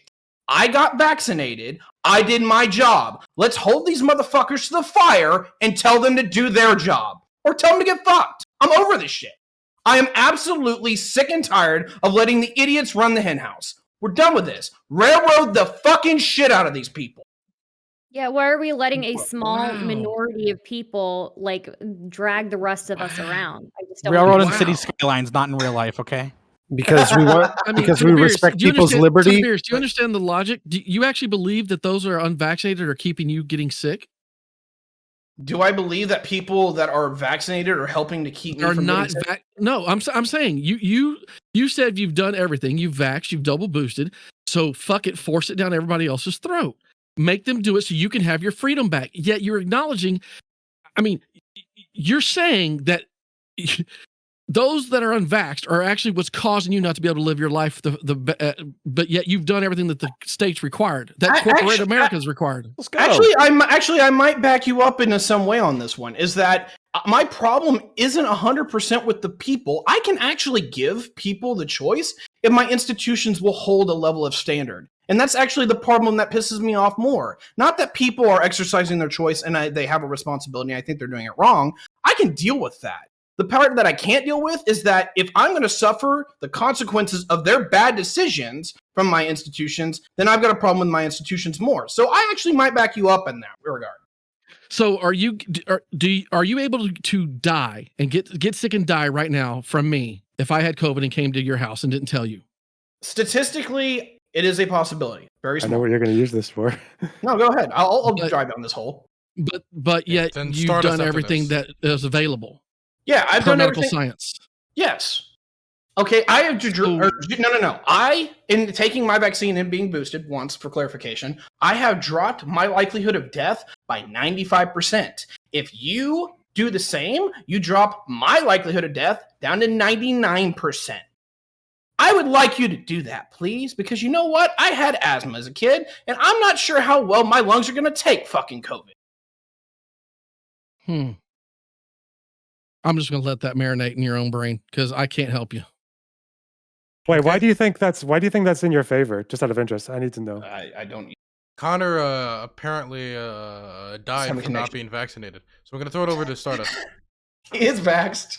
Oh, well, yeah, I already said what I wanted to say, but again, as of 2021, I'm looking at it, it's 55% of American adults support the BLM movement.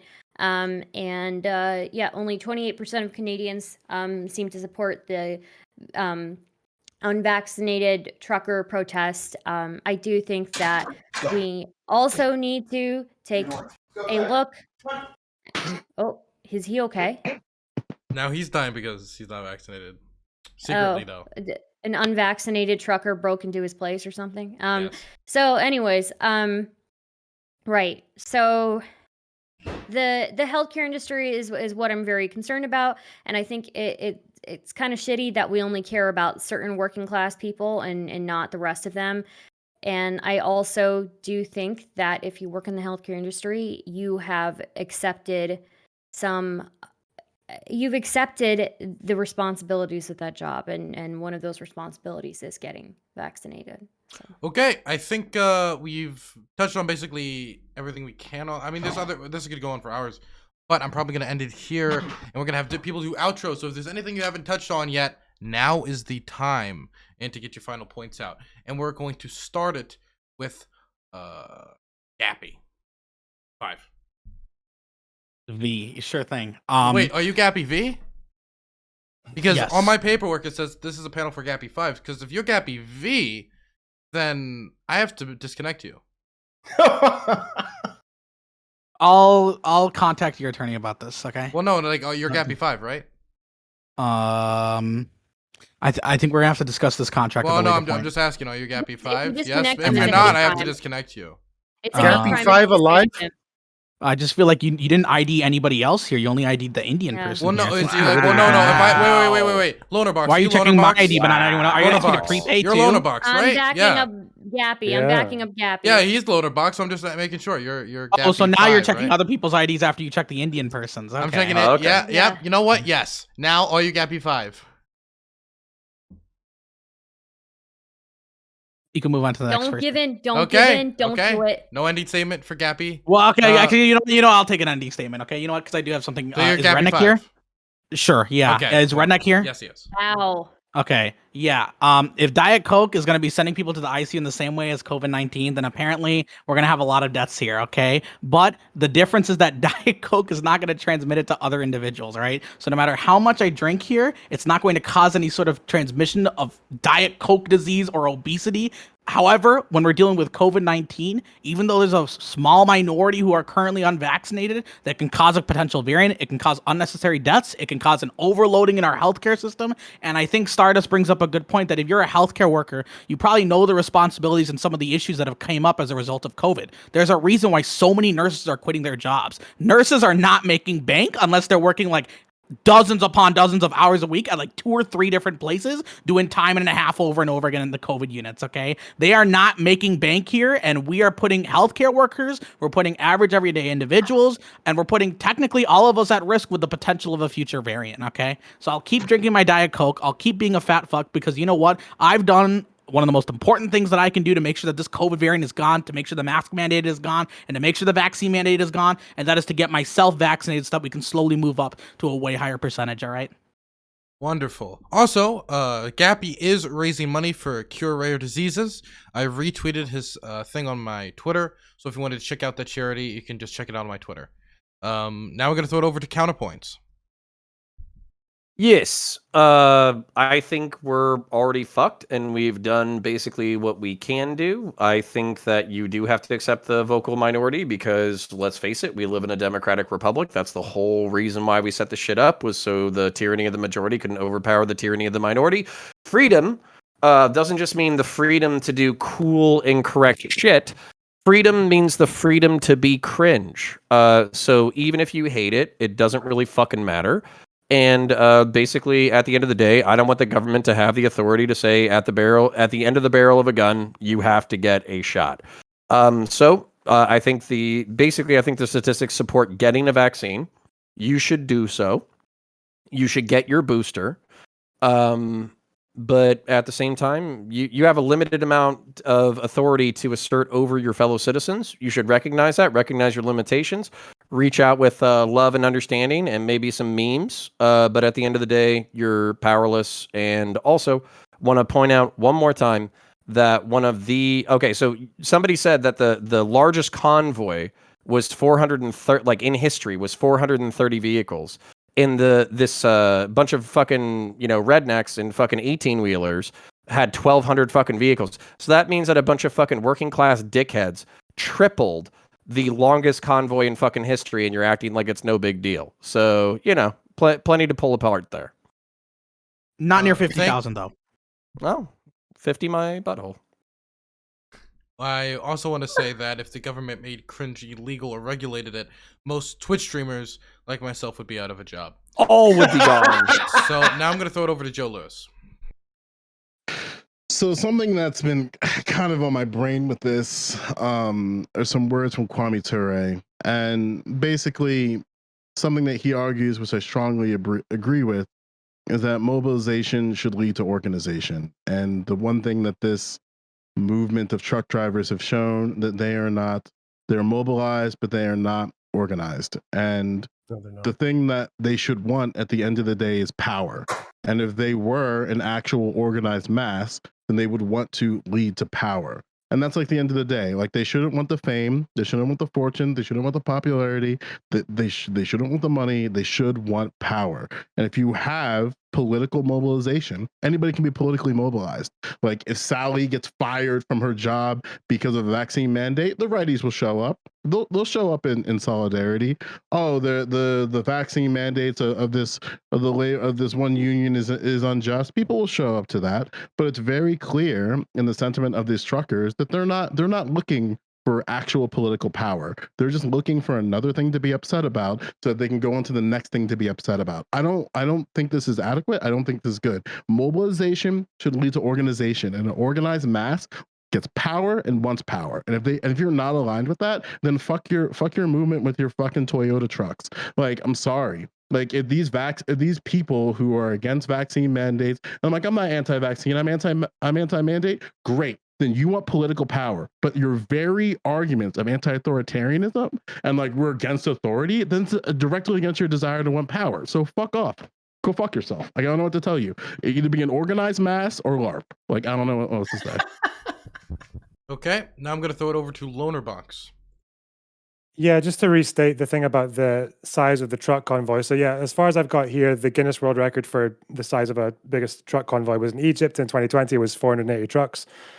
So the world record hasn't shifted over for Canada yet because the number is unverified. However, let's say they did get more than 480 trucks. You can do that with 480 people. So yeah, you get the world record for the truck convoy, but I don't really know if you're talking like less than 2,000 people or less than 1,000 people. Getting the world record for the size of a truck convoy isn't really the best way to gauge the popularity of a protest on a national level. Like, you can do it with less than 1,000 people. So aside from that, I'll just restate my position on mandates. Maybe one or two people weren't listening, but yeah, I'm against mandates. I don't think they necessarily work. Freedom, blah, blah, blah, blah. But the problem is this has nothing to do with freedom. Freedom in this case is an optical way of saying you don't trust the science, because every time you pry a little bit into the brains of people who are using the freedom argument, is they don't trust the vaccine and they don't trust the science. They're very happy to trust information on the medicine when it suits them. However, it's very easy and not inconsistent at all to accept there are side effects of the vaccine. They're just not as bad as the side effects of COVID. So, okay, next we're going to throw it over to MontrealPlayer. I think this is the last stand, honestly, for this movement. In my opinion, it's the best time to get out there.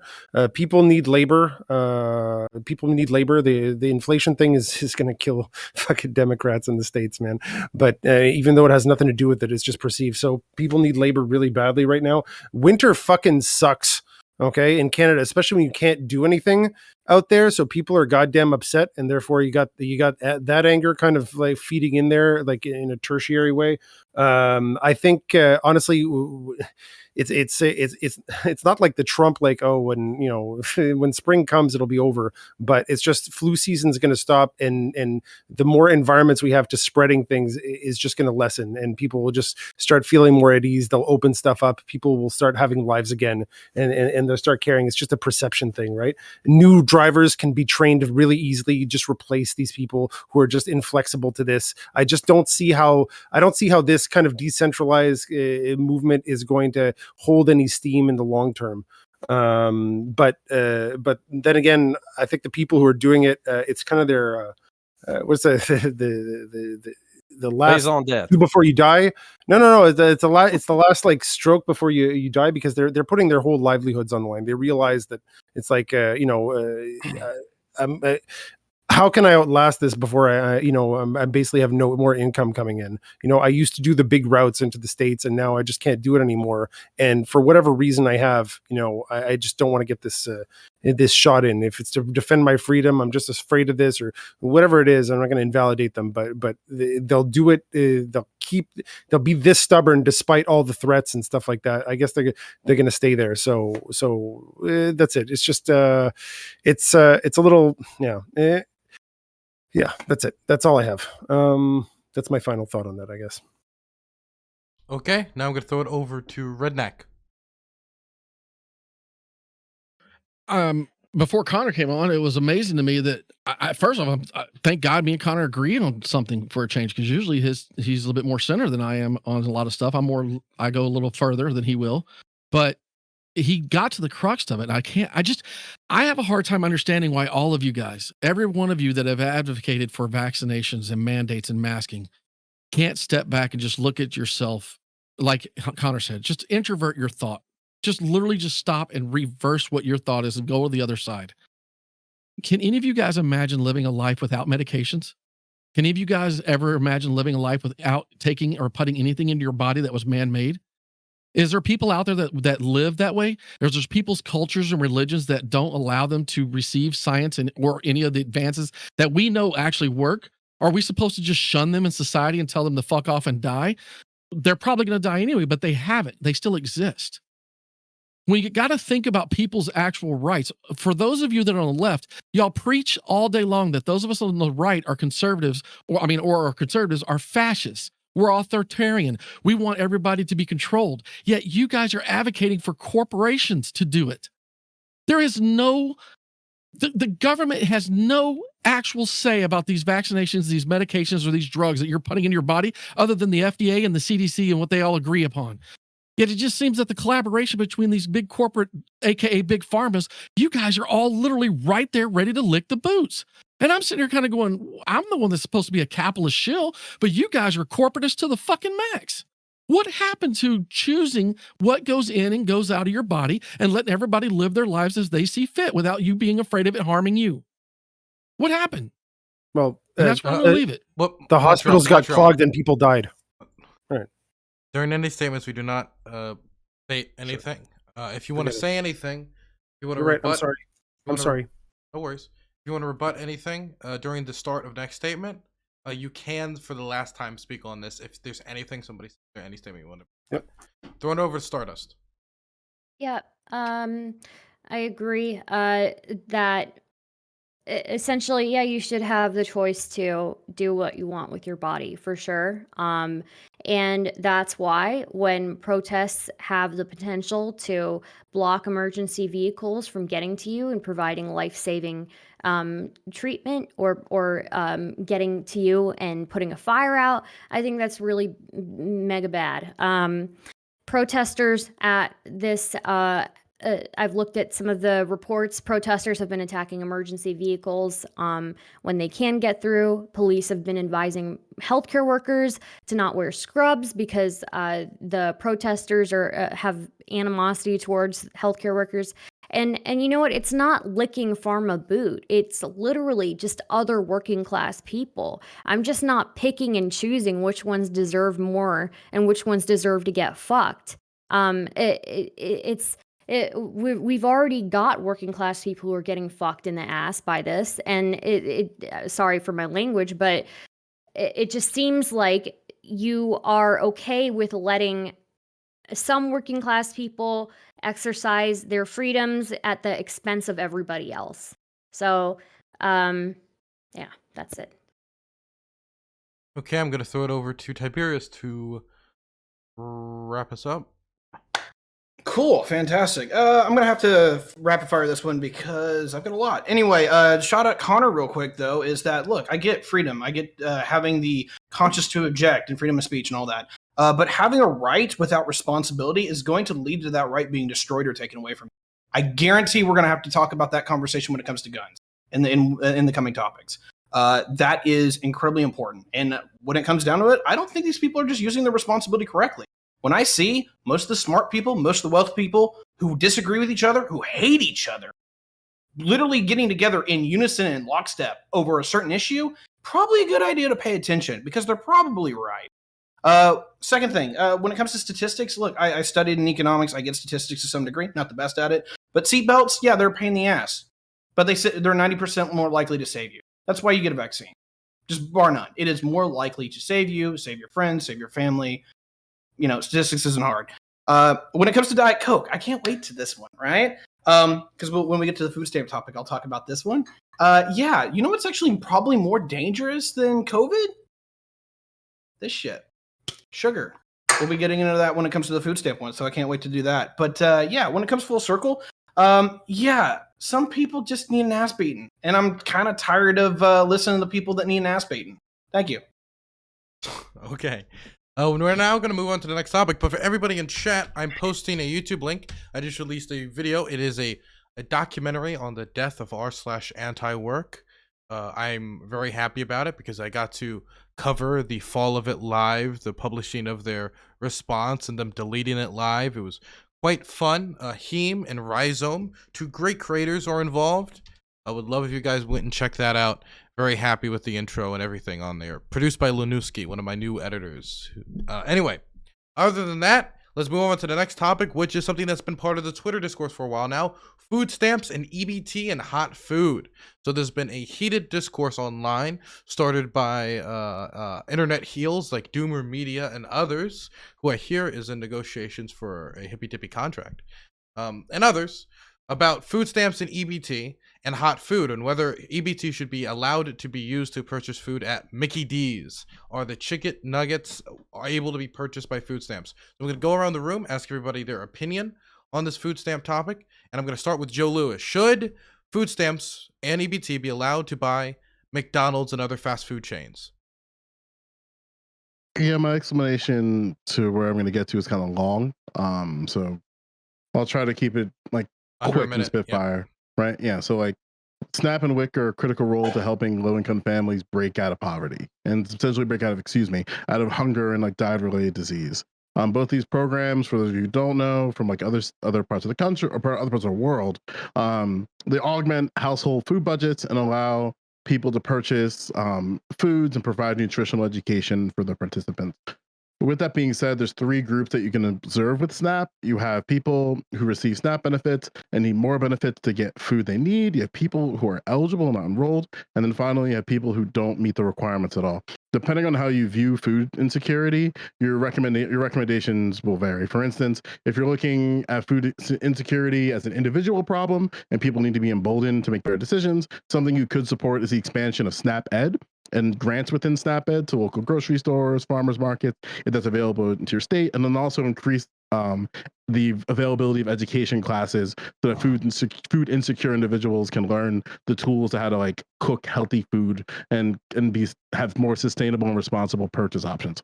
If you think that the food insecurity problem is something that not only affects people who benefit from those programs, then maybe you want to adjust SNAP into a more UBI model. One model that this economist, I think his name is Craig Gunderson, he found that like increasing everybody's benefit to the 400% threshold, which is 100% based on a family of four, would decrease food insecurity by 89%. For me, I believe we should do just three things off the rip, and these are the things I'm going to be arguing for tonight if people want to engage. Increase the eligibility threshold to encapsulate more eligible recipients into the program. Expand the ways that people can apply for SNAP benefits and conduct interviews for evaluation. And then finally, remove the hot food restriction for grocery stores. I think those three things would be a great benefit for a lot of Americans. Lonerbox? Yeah, I mean, I guess it depends. If you want good outcomes, it seems to be that the more available and the more generous these programs are, they tend to give you positive outcomes in health, education. They reduce poverty-related crimes. There's even examples of it, I think, in Colombia where like teenage pregnancies dropped. Like, yeah, obviously because the people get a leg up, you get a lot of positive results all around. I think there was an issue in I don't know if it was New York when they tried to add fizzy drinks to the things that were taken away, that were banned for people using stamps. And it didn't seem to have any effect on reducing the intake of it, because it turns out that people just used their food stamps on one thing and then used their spare money on other things. So I much prefer things like healthy incentives. Like if you want to incentivize healthy eating, then do it by saying that if you go the healthy option, then your food stamps are worth more, for example. Like I think bonus dollars for benefits at farmers markets was a thing in Massachusetts. But yeah, generally restrictions are kind of humiliating if it happens to you when you're at that stage of your life. I don't think it necessarily helps. It doesn't seem to stop them from doing it, and it also adds admin costs, so it's not even financially justifiable. So we'll see where it goes, though. Next, I'm going to throw it over to MontrealPlayer. Here in Quebec, I file my taxes, and if I'm poor enough, I get money. That's about it. I think it works really well. I think it works really well. Why? Because I believe in giving people options. I think the being hungry, if you have money, which is resources to buy food, being hungry is a pretty powerful motivator to buy food. And I don't know what the situations are. I can't make plans that cover everybody's situation. So giving people money, okay, basically a gift card for all things. All right, is probably the way to go, because if you give them just for food, they'll spend that on food and they'll spend the rest of their money on everything else. It's just going to displace their current money. Like, what's the fucking difference? If you just give them money, it's more options. And maybe food insecurity isn't the biggest problem in your life. Maybe you can deal with the tuna.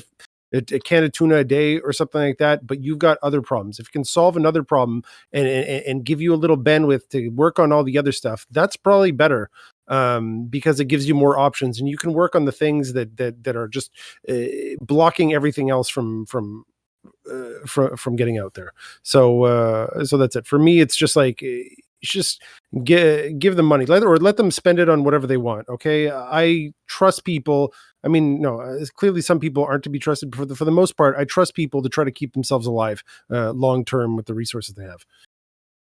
Okay, throwing it over now to Connor.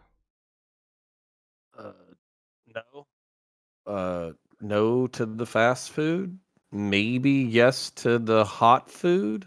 And basically the SNAP ad, that's kind of what Joe was pointing to. Fuck yeah to the SNAP ad. So people it's fairly complex, but people need to make living wages first, so they can afford, when they work 40 to 60 hours a week, to buy food. That's number one. So I would like the United States of America to have living wages. Because if you're working 40 to 50 hours a week and you can't afford to buy fucking food and you have to be on government assistance, that means the system's fucking broken. So that's number one. But assuming that people were making living wages and the SNAP benefit was just an augment for people who are finding themselves in weird, shitty positions, no, you shouldn't be buying fast food with that. Maybe hot bar food, depending on quality, and we'll get into it in the open. Okay, now I'm going to throw it now over to Stardust. Yep. So I think when we look at families, especially families with like single parents, can be hard for them to always have the time to prepare a meal for their children. That's why I think it would probably be beneficial to expand. I mean, obviously, SNAP Ed sounds great, but I think it would be beneficial to expand what SNAP can be used for, but incentivize it to be used for specifically healthy things, right? So I think there should be a very, very there should be a way to incentivize it a lot to use it for healthy things. So Okay, I'm going to throw it now over to Tiberius. Cool. So Connor got about half of it, and the part that I want to underline is that the system is broken if people can't afford food. The United States has the lowest food costs in the world, unsubsidized bar none. And just to put it in perspective, we waste anywhere between 63 and 42% of our food every year, while exporting a absolute metric shit ton of it to the wider world.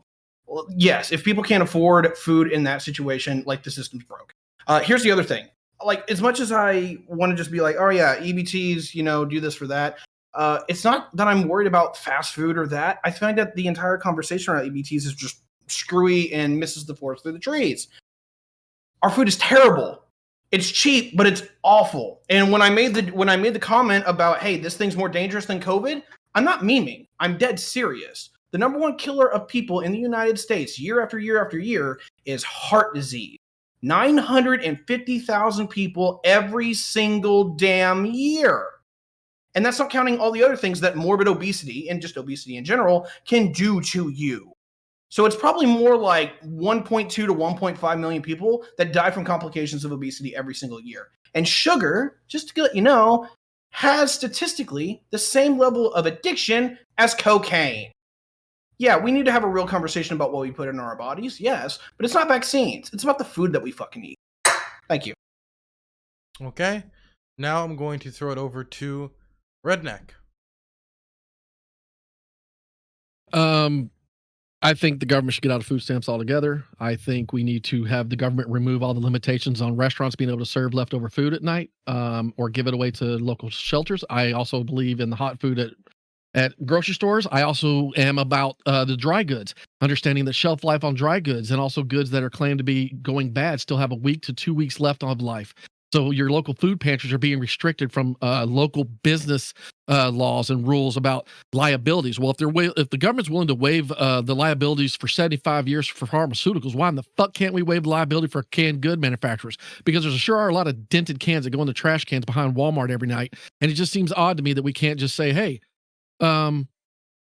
hello, there's a ton of food just going to waste. Our country wastes a shit ton of food, and I'm talking strictly from just my experience of working in the food industry, from food service to actually working in at a pavilions in California when I was a younger guy.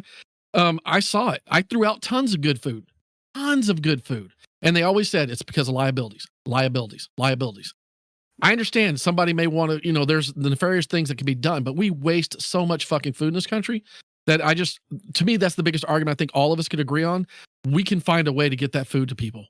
We can definitely find a way. And on the buying shit food with EBT, I mean, look, if we're going to believe in science, and even Tiberius addressed it, and it's my bigger concern. We eat gluttony. We eat sugars. We eat preservatives. We eat hormones. We eat all this bullshit that's in these foods to make them taste better for us, but yet they're not healthy for us. So why in the hell would we subsidize that? Why would we subsidize that via nutrition? We need to get core nutrition. So let's make that card work for specific best of the foods available, for the people that is supposed to be helping. So that way they're fully nutrition and nurtured as best as we can. And I think that's it. Okay, and Gappy. I think RedNeq's actually right in regards to food waste. There's definitely some stuff we can address there to make sure that we're not wasting it as much. One thing that I feel like really isn't brought up in these conversations is the concept of food deserts. When we talk about food insecurity, it's not just about whether or not somebody has access to food, period. It's about whether or not they have access to healthy food. Because in a lot of predominantly impoverished areas, they do have access to food, right? But it's predominantly fast food, right? The NIH has done lots of studies on this. And if you look into it, there are a lot of places, like, for example, in New York City, you can look at a block and there won't be any access to any healthy food whatsoever, but you're going to see fast food restaurant after restaurant after restaurant after restaurant after restaurant, because they can just go say, hey, we're going to sell this to you for like $1.50 or whatever, and that's what's most accessible to people there. So EBT in a way kind of not incentivizes, but incentivizes people to not go to McDonald's or to go there and to go somewhere else where they can actually redeem it. So I kind of am in agreement with CounterPoints here that I'm a definite no to fast food, potentially to hot food, but overall we still need reformations for SNAP to make sure it's more accessible and actually is able to help people when they need it most. But I don't think the problem is the discourse right now is focused on, should we allow people to buy like onion rings at McDonald's, rather than like how can we actually reform our health system, whether it's through like a sugar tax, for example, whether it's removing subsidies on corn. Instead, we're talking about whether or not we want EBT to go towards fast food and onion rings. Okay, that seems to be everybody. So I'm going to open the dialogue to general conversation. Who wants to start us out? Why do you want to go into much disagreement?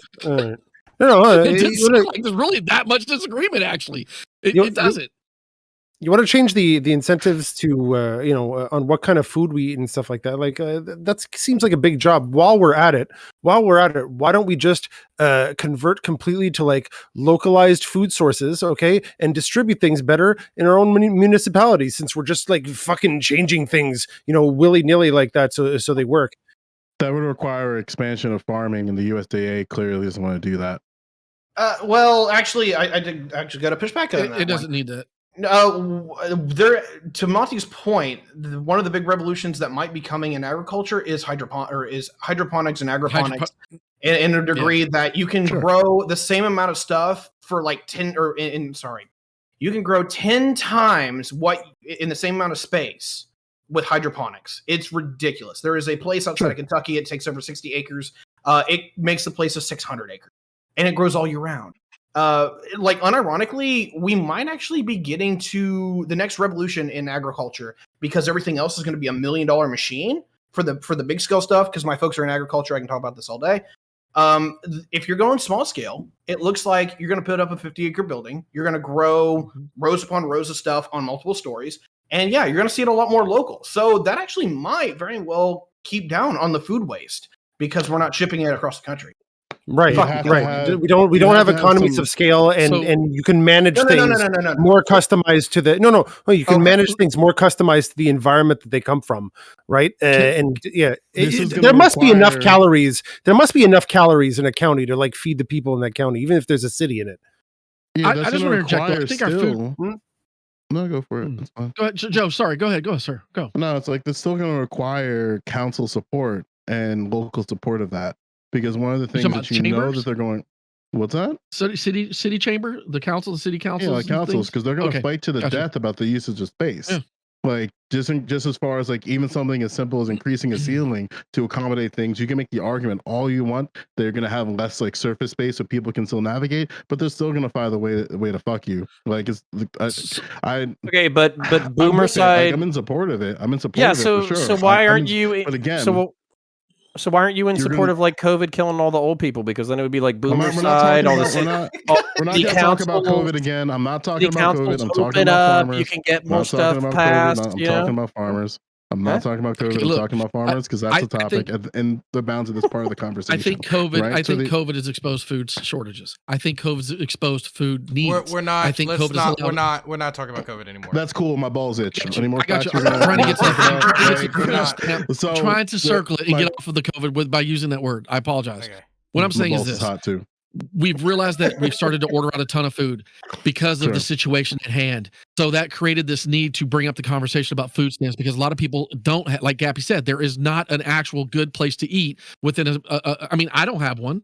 I mean, I'm out in the sticks. It's going to take me 20 minutes to go get food unless I have it myself, which then goes to Tiberius's point. You guys know I raise chickens or have raised chickens. And then in the creation of that, I started realizing I'm giving eggs away. So I'm able to give substance. I'm able to also give meat away if I do it under USDA rules. But how do I get away from that? If you do aquaponics, you can not only have trout or tilapia, but you can also have plants growing in a 1 acre building and self-sustain you and pretty much about 40 to 50 people in your community. So I don't understand why our government doesn't incentivize these small shops that you see in the bigger cities where they have these little micro gardens. Why we can't institute new technology and help with this food shortage and these issues? It's the same because they don't care. It's the same problem we see in Jersey right now. Like we're literally basically trying to see how far a 2-inch dick can go up somebody else's asshole over weed legislation. And the argument's all about cultivation. Like that's the one reason why. And one of the things that I'm worried about in terms of weed convulsion,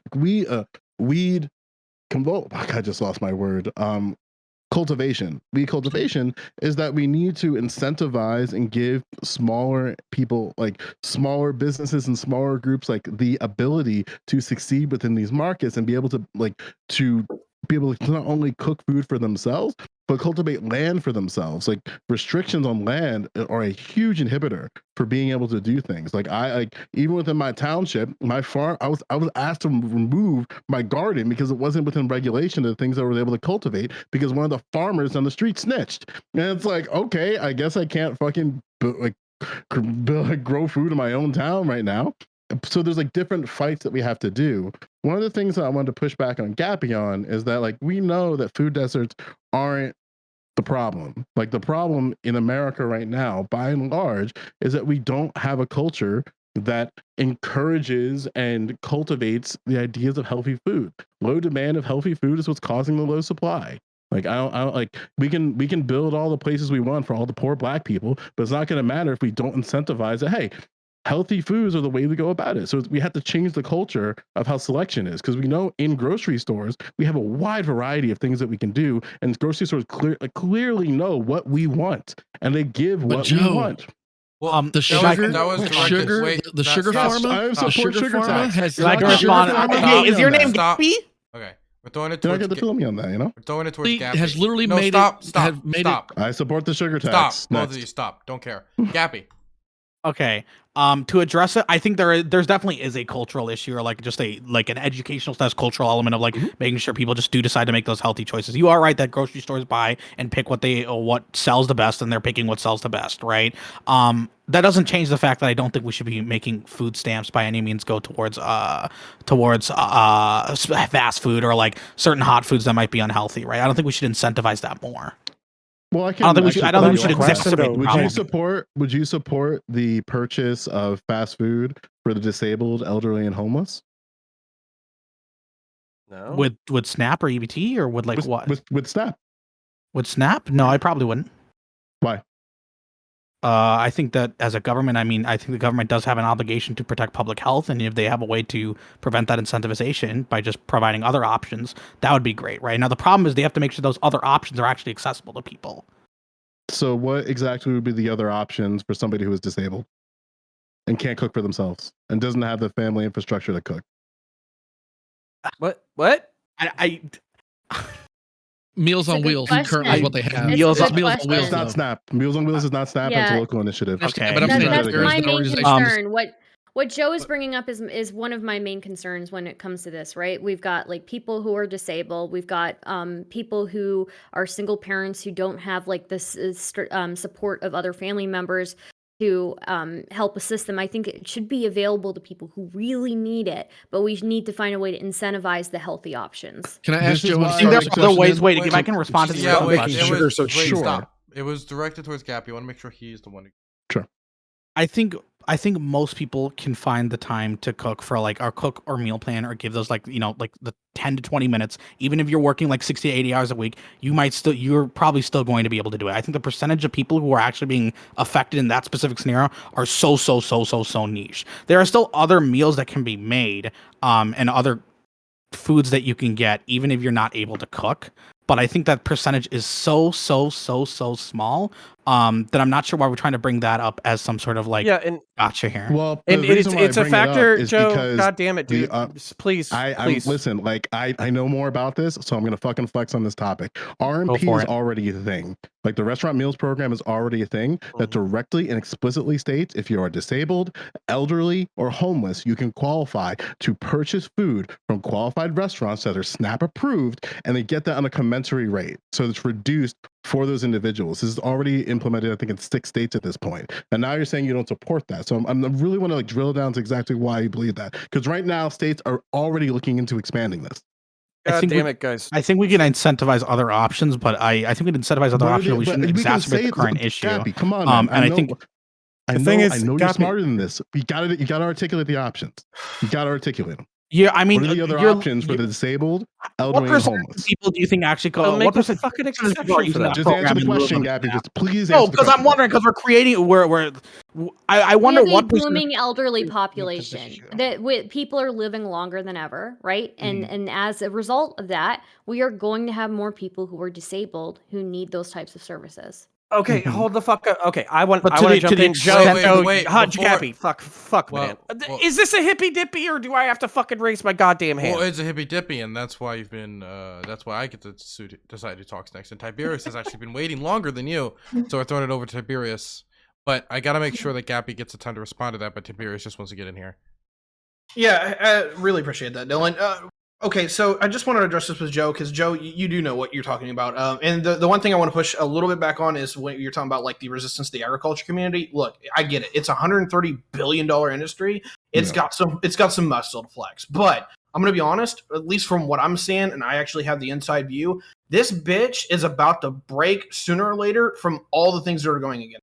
So, I agree. Yeah. Like, here's the thing. I'm scared because this is how my folks make their living. I would be, if I took on the family business, I would be a 7th generation farmer. I just don't like it enough. My brother did. Like, on the other side of that, though, is that it's incredibly unhealthy. And the reality is that it's been taken over by corporate farming anyway. that we see in like particularly northern Illinois and Southern California. Sure. This shit is horrible. Like I kind of want it to break. Yeah, I think something that we might even agree on, this might be even something that gives me a reason to go on your panel at these god awful hours at night, is that I'm always concerned about things that are going to help like small communities of people. And then you have sort of the larger corporations who already have the infrastructure for these things just come in and do it anyway. So something that I really support is that, and this is why I think we really need the USDA on this, is that they have to, and again, like this is, it's USDA. So it's like, you have to like really put a temperature on the pulse of like, is this making it to the communities that need it the most? Because you don't want to see like Amazon reimagine what Whole Foods is and then create some like local cultivation initiative or some weird shit like that. Okay, so I want to throw it over to Connor, then Gabby. Okay. So, I hear what you're saying, that there's short-term fucking problems with like disabled people and old folk who can't fucking cook for themselves, who are stuck inside their homes and don't have access to food. I hear you. I think the SNAP exemption that you talked about, where they said like, oh, so for instance, I'm trying to think of this, Jason's Deli. Jason's Deli makes like sandwiches. It's decent quality. It's not McDonald's. It's okay. And they do have like actual vegetables and shit. So I would see that as a restaurant that would be that does delivery, that would be worthy of a SNAP exemption. Okay. Because it's not trash tier food. But here's what I want. Hold on. Let me talk, buddy. Give me a second. Well, so I'm letting you go. I'm just nodding. Give me a second. Okay, give me a second. So the point is, we have to completely here's the thing. I think there's a generational divide, and I am absolutely sensitive to the problems that Joe is having, where he's like, hey, the world's fucked up. Here's what we can do to solve it. And all you fucking boomers with your 50-year-old goddamn fucking codes are fucking up what the future looks like. I'm completely sympathetic to that. But the reason why I was memeing about fucking boomer remover and all that kind of shit is because I don't think most people in this generation are like that. I think if you went to a city council of millennials and there was a fucking millennial city councilman who was like, hey, I want to put chickens in my backyard. And that city councilman said, I don't know, chicken poop might smell weird. You would tell that council person to fuck themselves. And then it's the same thing with these initiatives like tilapia, hydroponics, and also reimagining the way that we do cities. For instance, there's a development that's going up around my fucking block.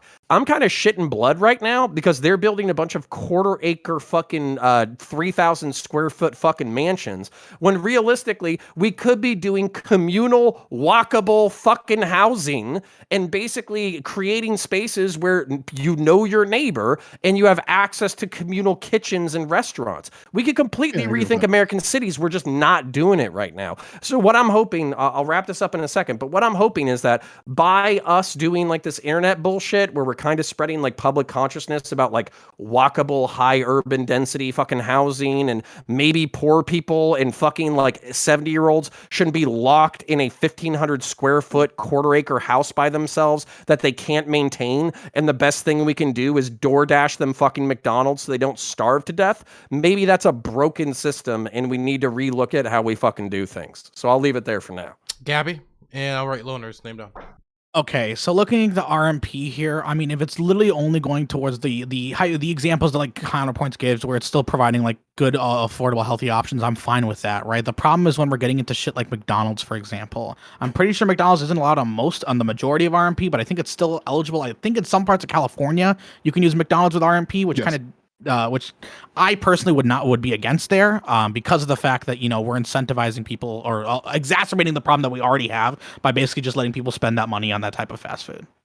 Well, do you think that's possible for somebody to live in a particular area where the only place they have access to is a McDonald's? Would you support it in that case? I would be.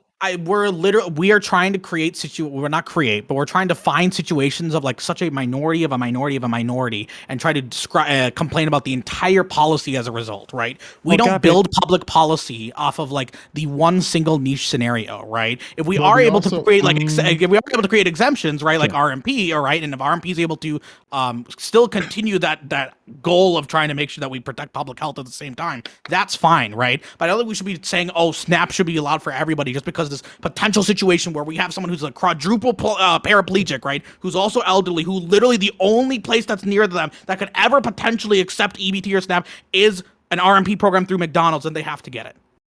But we Gappy's already all question I about would have- mulling over the minorities, question- man. The question I would so like oh, let me go Can I real go- quick and go super ahead? fast. Like SNAP benefits already are based on questionnaires and interviews based on the individuals.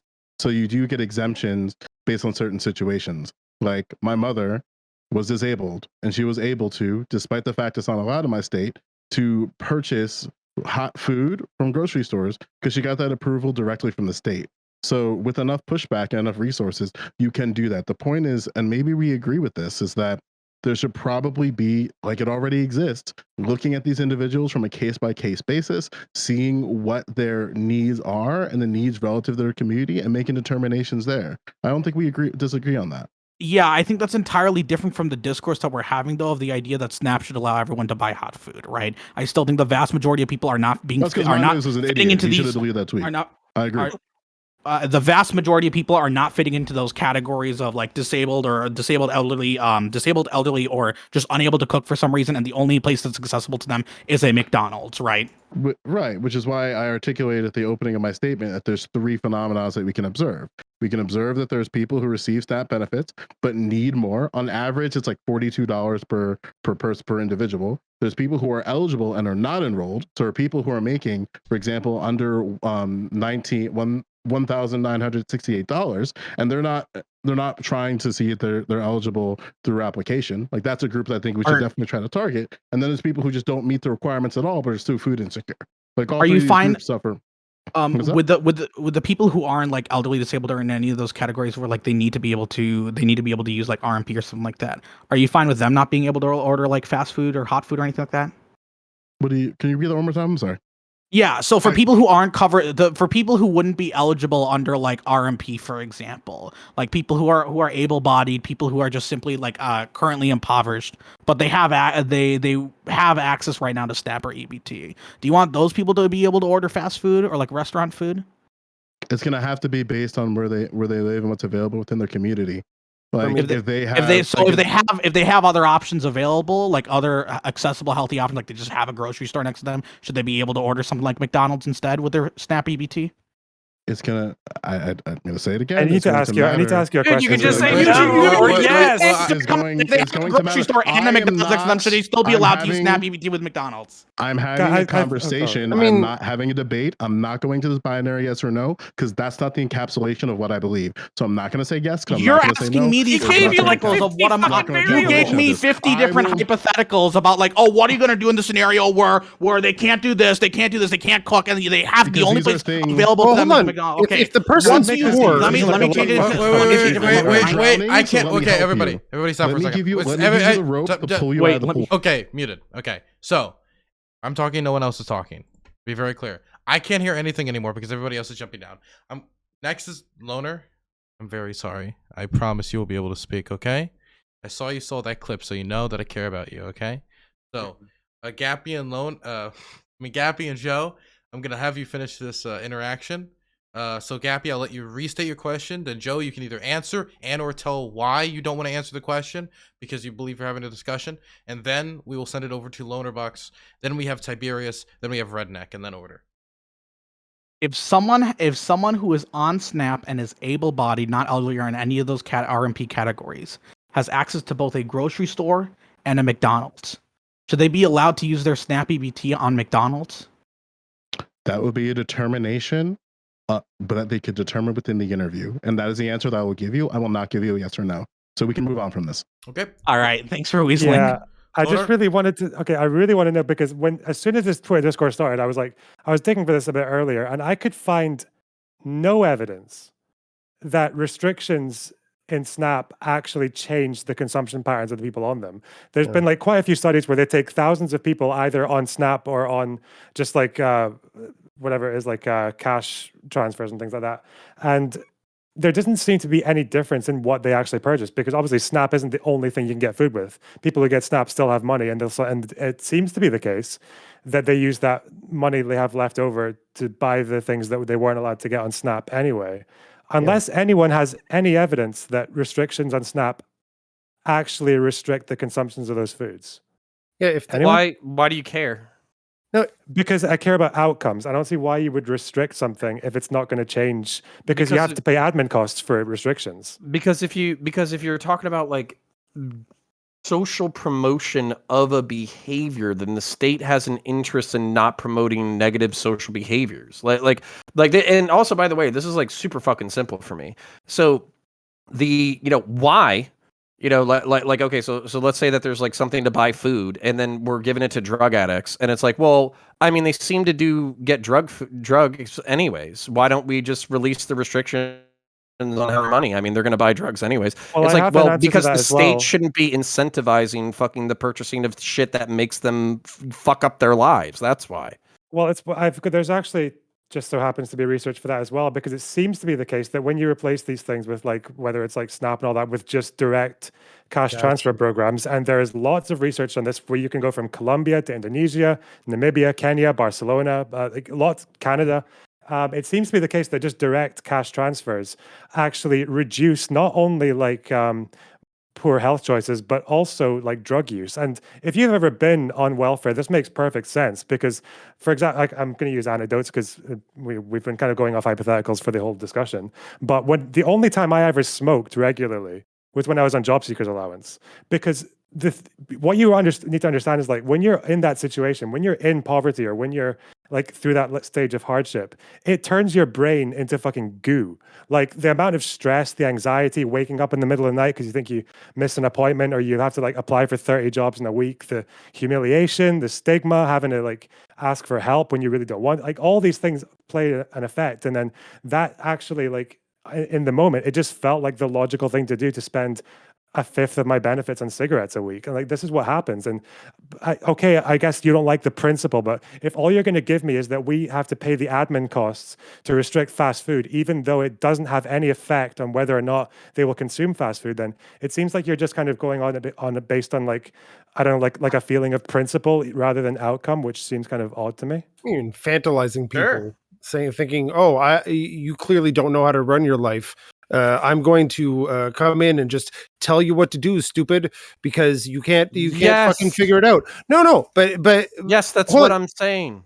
But if the person, no, hold on. If the person has, let's say in Gappy's fucking neighborhood, right? You have a McDonald's, okay, and you have food that you can buy with EBT. You still, if you're going to get the McDonald's as opposed to the free food or the food that you can buy basically free because you didn't have to like pay anything for it, okay, and it'll last longer and stuff like that. And for some reason, you're still going with the McDonald's, okay? It's because you have other fucking concerns, okay? You don't, to people, a lot of people have bad life habits because their fucking life fucking sucks and they can't deal with the rest of it. So they're just like, I'm just going to fall into this pattern of eating shit because I have bigger problems in my estimation at this point. I can't work on this right now. But this is the broken morality of our society, okay? So you should be able to work a job, pay your bills, and afford decent food. Okay? That's the way things should be. That is not the way things are. Okay? So when you're saying like you're making a moral indictment of people who are falling onto benefits, I would say under the ideal moral system, my answer would be yes. In the ideal, that it would be very rare for people to end up on government assistance unless they're seriously fucking up because we've enabled them to succeed. This was maybe like 20 or 30 minutes ago. But I think that Stardust brought up the fact that like single moms sometimes are reliant on fast food because they can't, they don't have time to fucking cook. Okay, Gappy is right that within a 60 to 80 hour work week, you have time, but I'm a fucking parent. I'm exhausted.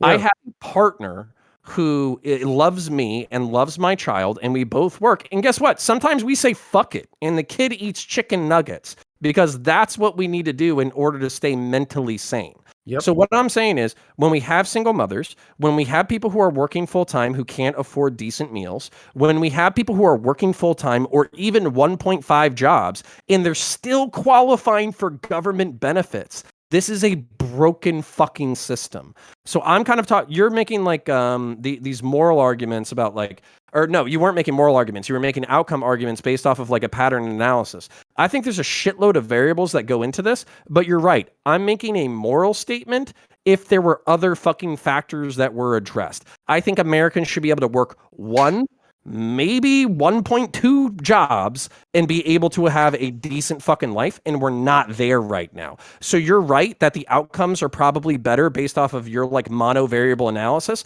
I'm talking about this concept within the ideal. So when are you agree again? that- Are you for restrictions now then, Okay, or against them?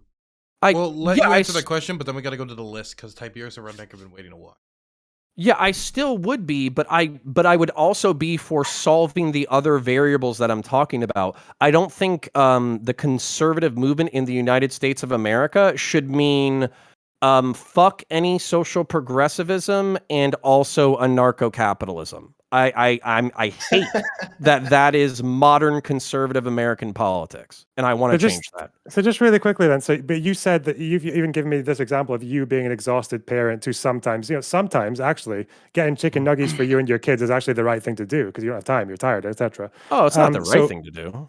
Well, in the moment, it's like it's the thing that it's like it makes sense. I'm gonna do it. Yeah, so I'm just wondering like, if you've got someone's head. so if you've got like a family that's on food stamps and they maybe have had one of those weeks where, or the end of the day and they're exhausted and everything, like all the shops are closed within walking distance, whatever, and they can't go further, but they can't use their food stamps on fast food because of what exactly?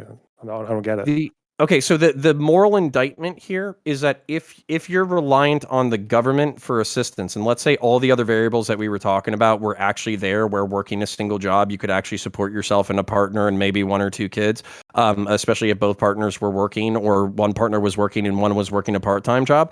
If that was the economic strata that we're in, but you're breaking the mold of that like social prescription that's being imposed upon you by economics. If you are reliant upon the external entity for your survival, then yes, you should have a higher threshold of behavior where you have to do food prep, you have to cook groceries, you have to fucking take care of your shit so you can fucking get on the right fucking path. And by the way, here's the other thing about it. Some of this shit is, hold on, some of this shit is based on, well, this is the variable that I was going to address, is straight ignorance. It's straight ignorance. When I was a 19-year-old person, I got fast food, not because I basically, it was good for me or anything. It was because of convenience, and it was because of ignorance. I did not know how to cook myself decent meals. So I didn't, and I suffered as a result. So what I would say is, if you solved the economic issues that I brought up, and you solve the educational issues that we brought up where people actually know how to fucking cook for themselves, then absolutely I think it's perfectly acceptable to impose this moral intuition on them. Okay, I think you can maybe take this from like a slightly different angle then. Like just let's say like a basic psychology example. So I'm guessing, do you know like the difference between like positive and negative reinforcement? Like Yes. teaching through punishment versus reward. Yeah. So I think that's the idea then, because that's why like there has been success in positive reinforcement by saying that like your food stamp is worth more in a farmer's market than it is in a fast food place. That actually does produce good outcomes. But that's why I'm just wondering, like the negative reinforcement is like, I just don't understand like what it's Dylan, based on. this will be my last point, and I'll shut up so I can see the floor or whatever. If you want to make people have access to fast food and you want to make their point system worth like a quarter less with fast food versus like, fucking double points for fucking better food, then yeah, sure. But it's literally got to be like a fucking tax on that ass where you can't fucking survive off of just McDonald's the entire month. So you are just kind of like morally bound to the tough love kind of approach, aren't you? Yes, I am. Regardless of whether it helps or not. Well, I think there's plenty of other things we can solve, and I'll keep my word and shut up. I like you. Okay. I'll throw it over to Tiberius and then RedNeq and Gappy. Sadly, it'll just have to be an ending statement because we have to wrap this topic up. Okay. Yeah, so I've got two things. The first thing is, Connor, I love that we can be on the same panel to back each other up because we're good buddies like that, but fuck you, stop stealing 90% of what I gotta say. On the other side of that, there is a conversation about what we should do regarding like the I want to have a conversation about what we should find as the acceptable standard, right? Because the big things that I think that you should be able to afford out of the gate, otherwise you kind of be seen as a failure. You should be able to pay your mortgage or your housing bill, whatever it's your rent, what have you. You should be able to pay for food, and you should be able to pay for utilities. If you're not doing that, like, don't get me wrong, systems can be screwed up, but I feel like that's more of an indictment on you than it is the system. However, we've been talking about how much the system's kind of screwed up too. That's kind of the whole conversation of this. That's the bare minimum. I will literally go 100% behind pre-K through post-grad education. I will literally do socialized healthcare. But when people are like, oh yeah, we got to make sure that everyone's fed and they can't do it, I'm like, fuck. I think somebody goofed. So at least on that one, I want to have a conversation on the outlines of what we expect people to actually take care of themselves. RedNeq's up.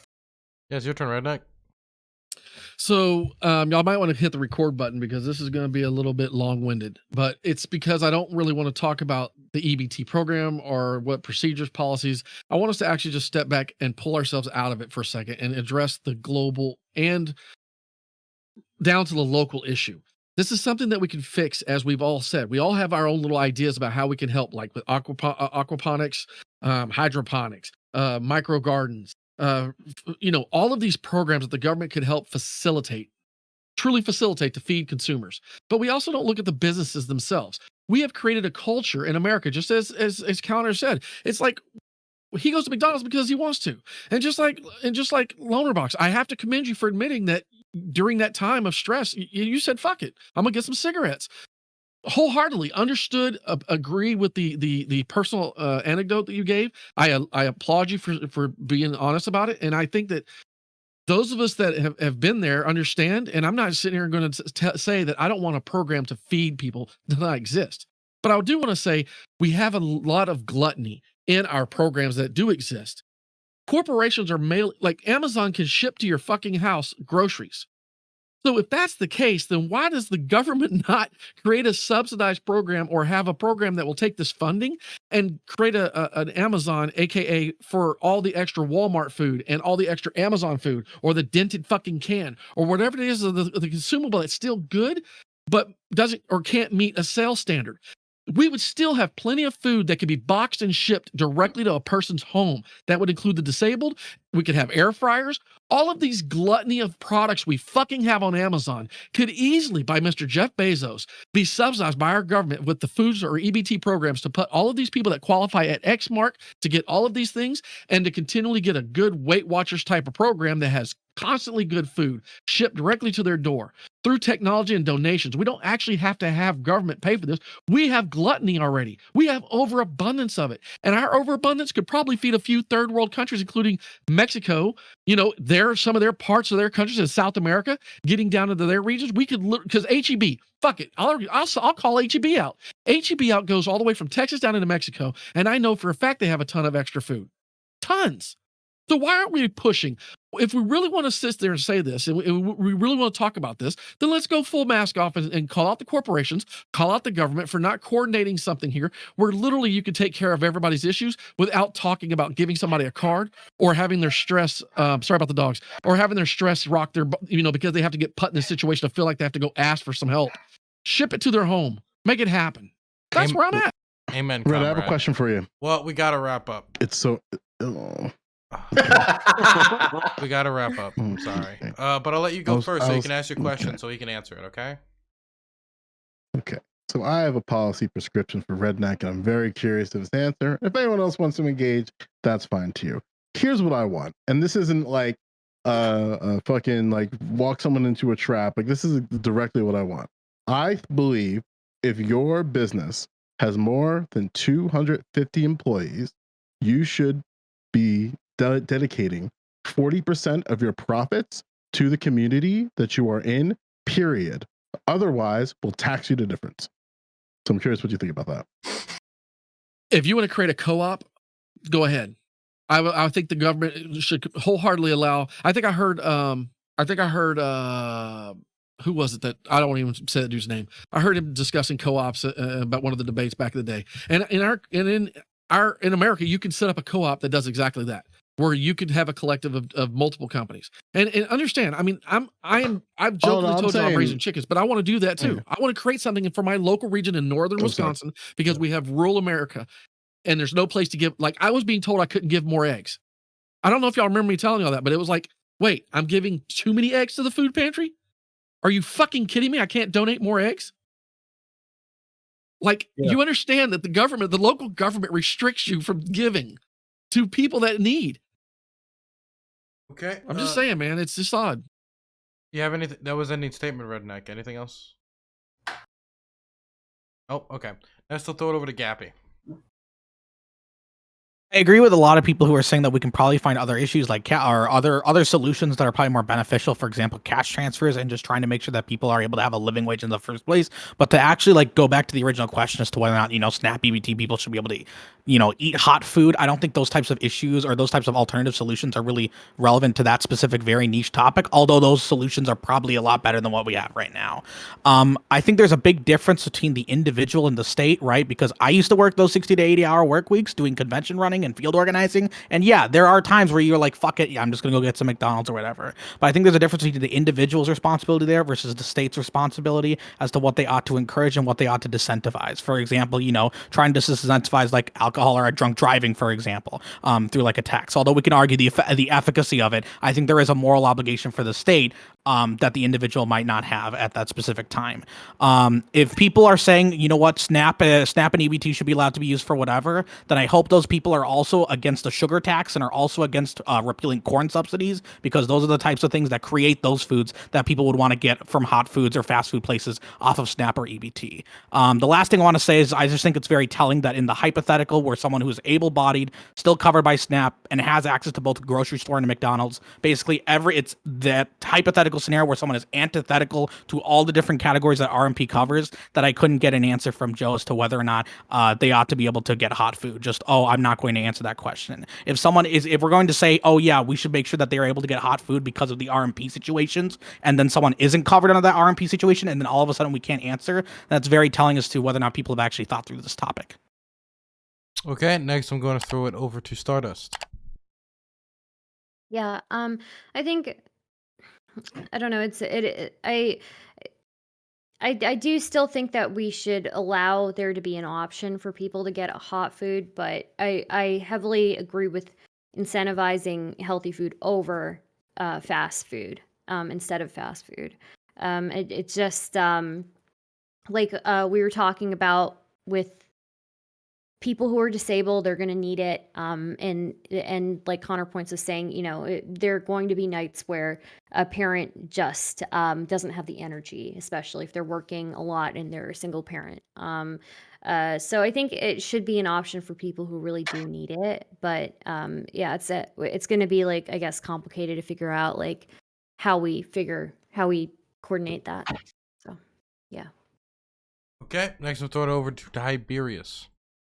Yeah, so 2 points real quick. The closing point regarding should this be done, I just largely going to say I don't think it matters. And it sucks because I think it helps some people, don't get me wrong. Like, we talked about the elders and how they can't really cook for themselves or they've kind of lost the ability. So that can absolutely help them. So I don't want to dissuade from that, but I think it misses the grander scope of the issue, which is the quality of food that we eat overall. And I addressed that pretty well in the whole conversation, so I'm not going to relitigate that.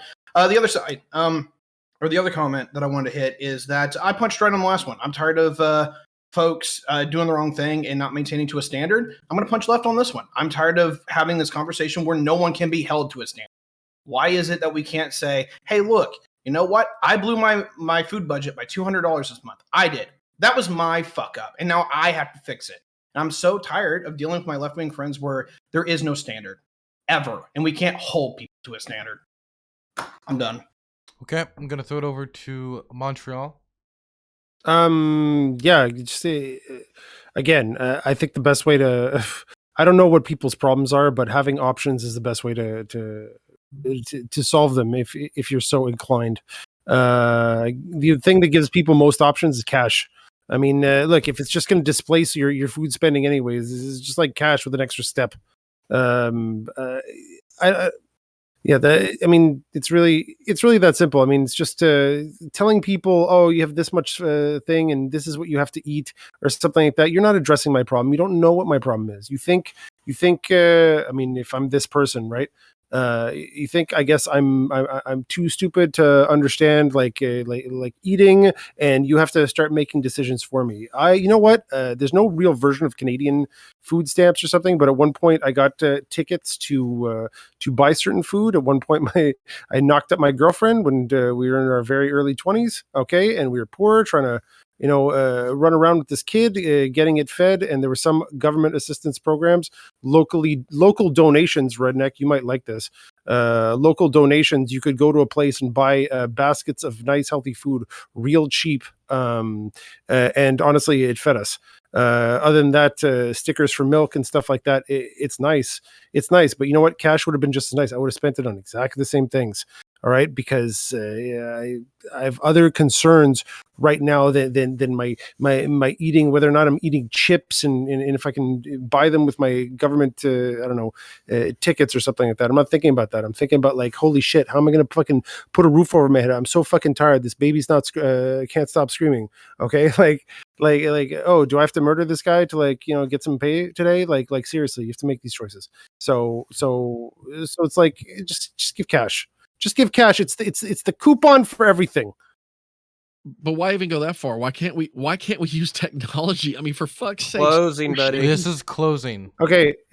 The reason you can't use technology is because you can't just use technology. Systems have to be built, and those systems need to have people motivated to actually put into them and maintain them. Okay, and those relationships that are self-sustaining have to be found. They can't just be implanted, and that's another great reason to not just impose what people's spending are. You can't just impose good habits on people. The pathways to good habits need to be found and self-sustaining, and the best way to do that is to give people more options so they can find the path that actually fits their lives.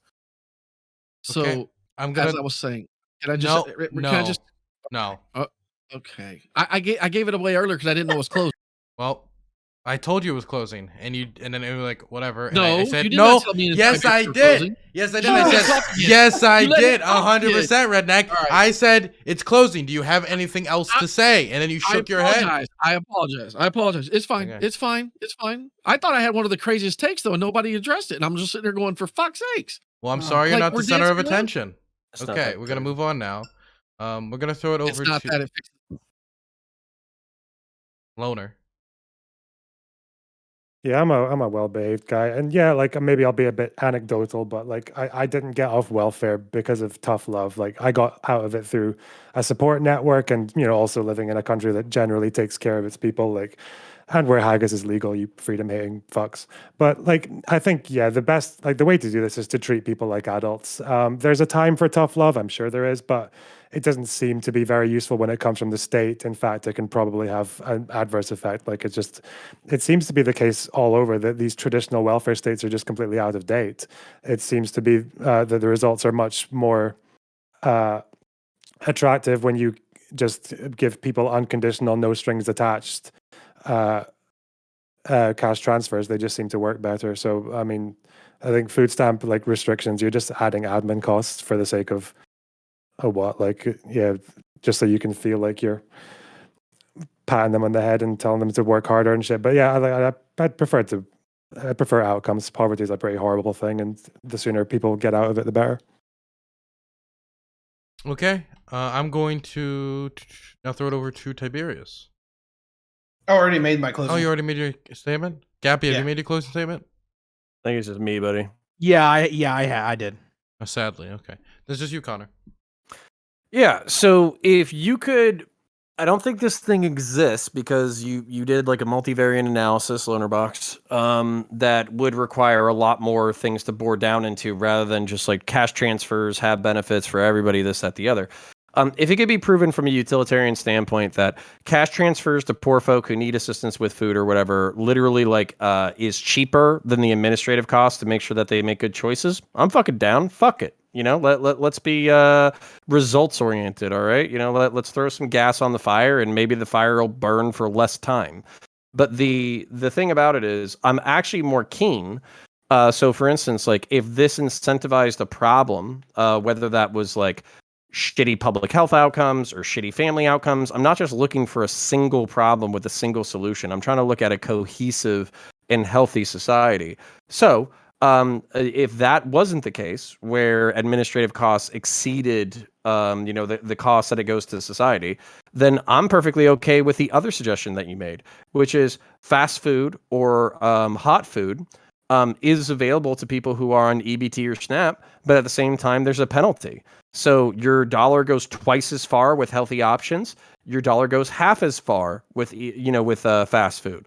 That way, you're literally telling people within an economy that you are making choices that affect your future. If you fuck off and you spend your entire budget on really, really, really tasty dog shit, you're going to be broke a week before fucking payday and you're going to be fucked over. Whereas if you get the healthy options, not only you're going to feel better, not only is your life going to be better, not only are you going to be able to provide for your family better, then you'll be able to basically get your shit together and make every dollar stretch until the next fucking payday. So you're basically incentivizing positive behavior for that. I think carrots and sticks work simultaneously. And finally, to basically Stardust point, if there's a night where working class families or single mothers are like, fuck it, if I have to buy groceries and cook a fucking meal for this screaming child, I'm going to lose it. Then they have the ability to make a choice in order to buy fucking chicken nuggets that night and survive and maintain their mental sanity. So I think I'm a policy fucking genius, and I can't wait for the federal government to give me a call so we can start implementing my vision.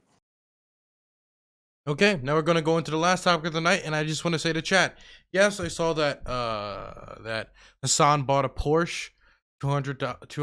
Motherfucker. I saw it. Is this memes or not memes? And Not of a course meme. I saw it, and I would like to thank him, because the more shit he buys, the more likely I'll be able to buy a Porsche through hosting debates about it.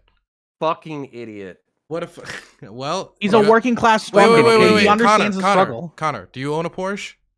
No. Then you're the real idiot, huh? Wow.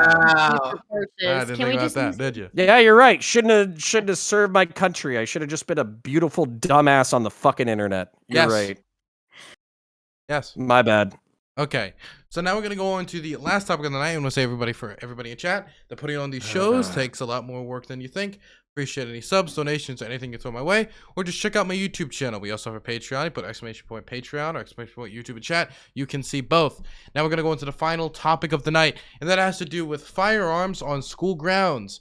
The Wisconsin GOP, and I've sent out the article. The Wisconsin GOP has proposed a law that would not only lower the age that would be necessary for you to open carry to 18, but it would also make it so you could have guns in the cars and parking lots of schools, so guns on school grounds. I wanted to ask you all, what was your opinion on said legislation? If you have yet to read the article, tell me, and I'll give you a little bit of time so you can read it now. And I'll start with Connor, because I know he has an opinion on it. Yeah. Actually, if it's not allowing kids to conceal carry on campus, then I think that's acceptable. And the thing about it is, like, the people who are abiding by fucking gun laws are not your goddamn problem. It's the fucking psycho who takes a fucking gun, brings it to fucking school, not because he's going to go on a hunting trip or he's going shooting with his friends after school. It's because he wants to fucking lay waste to his fucking peers, okay? That person is completely different than the law-abiding fucking people inside this country. And they're also discernible. I don't know how on a federal level we don't have a school resource officer / guardian program that basically makes it so you either have a guardian or a school resource officer for every 500 students in America. I basically don't understand why we're so fucking lackadaisical about this. We're either getting rid of fucking guns or we're dealing with mass shooters and terrorists. If we're going to deal with mass shooters and terrorists, then we actually need to act like that's still a real possibility. Statistics are like you're going to get struck by fucking lightning, but it's just like a fire drill. I did a fucking fire drill every goddamn fucking year of my goddamn high school and fucking middle school. It's the same fucking shit for this, unless we're literally talking about repealing the Second Amendment and getting rid of guns. So if we're not talking about the Second Amendment and repealing guns, then we need to find middle ground where law-abiding gun owners don't feel discriminated against and people can protect themselves against active shooters and terrorists. Okay, Yield. so for everybody in chat, it seems a lot of people don't know about the article. So Wisconsin, I'll just read it, a small portion of it for everybody.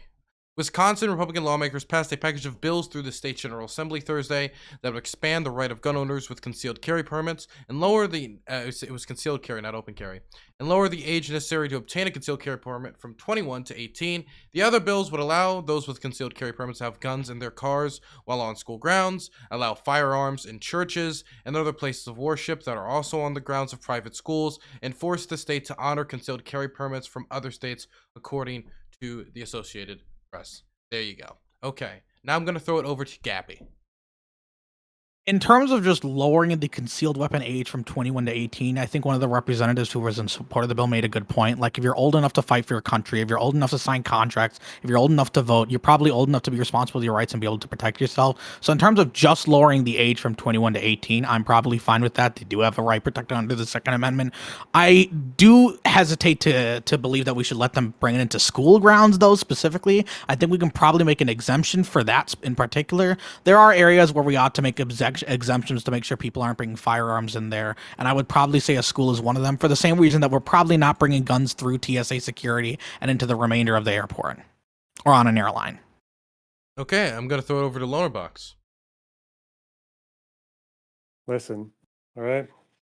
I like living in a country without guns. We can't expect that from the United States of America. So the more I think about it, I think we can just go the other way, right? Wouldn't BLM have been much better if all the BLM protesters were armed and all the counter protesters were armed? Wouldn't that have just secured a much more mutual understanding? Fuck giving the school kids arms. Give the fucking elementary school kids guns. Give the babies guns, and the entire country can just prosper in a mutually assured just level of destruction. Be fine. Peace on earth. If you kept talking, I was about to start playing the American National Anthem. I'm going to throw it over to God Joe bless. Lewis. Yeah, I mean, I need to hear reasons why people would want to expand gun rights to firearm on school grounds beyond SROs, police officers, and individuals already approved by the state were applicable. And something I'm really confused about is Senate Bill 619 doesn't allow firearms to be carried on school grounds. It simply maintains the option to have license to carry a concealed weapon, or sorry, to the license to carry a concealed weapon or law enforcement ID, so that cardholders and licensees may carry a concealed firearm in other states that require a license, so they do not break federal law within the school gun-free school zone code. The bill does not change the current state's gun-free school zone law that allows a license to carry a firearm in the school zone, where anywhere but on school grounds, and allows a person who has a law enforcement identification card to carry anywhere in a school. So I don't know where this idea of guns in the school grounds goes. We already saw this issue. Police officers, SROs, and individuals that the state determines that need to have a gun or is able to have a gun on school grounds. This is pretty much solved. But again, like, we're kind of fighting some things at different angles, but I'm curious to see what people think. School shootings are a myth. There's different problems, by the way. Okay, throwing it over to MontrealPlayer. I was reading this, trying to do goddamn research. If the state goes more lax on the gun laws, or do the counties or cities not have the power to be more strict on them as per their localized environments? It seems like the gun death thing per capita is really a problem with dense populations, at least in America, if you split it up by county. So it seems like the environment really affects, like, the environment you're in, or whatever environmental factors you're in, really affect the rates of people either committing suicide with guns, or killing each other with guns. And maybe the laws should be customized, I guess, to deal with those different environments. And I kind of want to hear people's thoughts on it if you're going to discuss it. But yeah, that's it. If having a more libertarian approach, I guess, on a broader scale, but does that leave it open to have, I guess, more localized environments be more strict if they feel it's necessary to protect their populations? Okay, throwing it over now to RedNeq.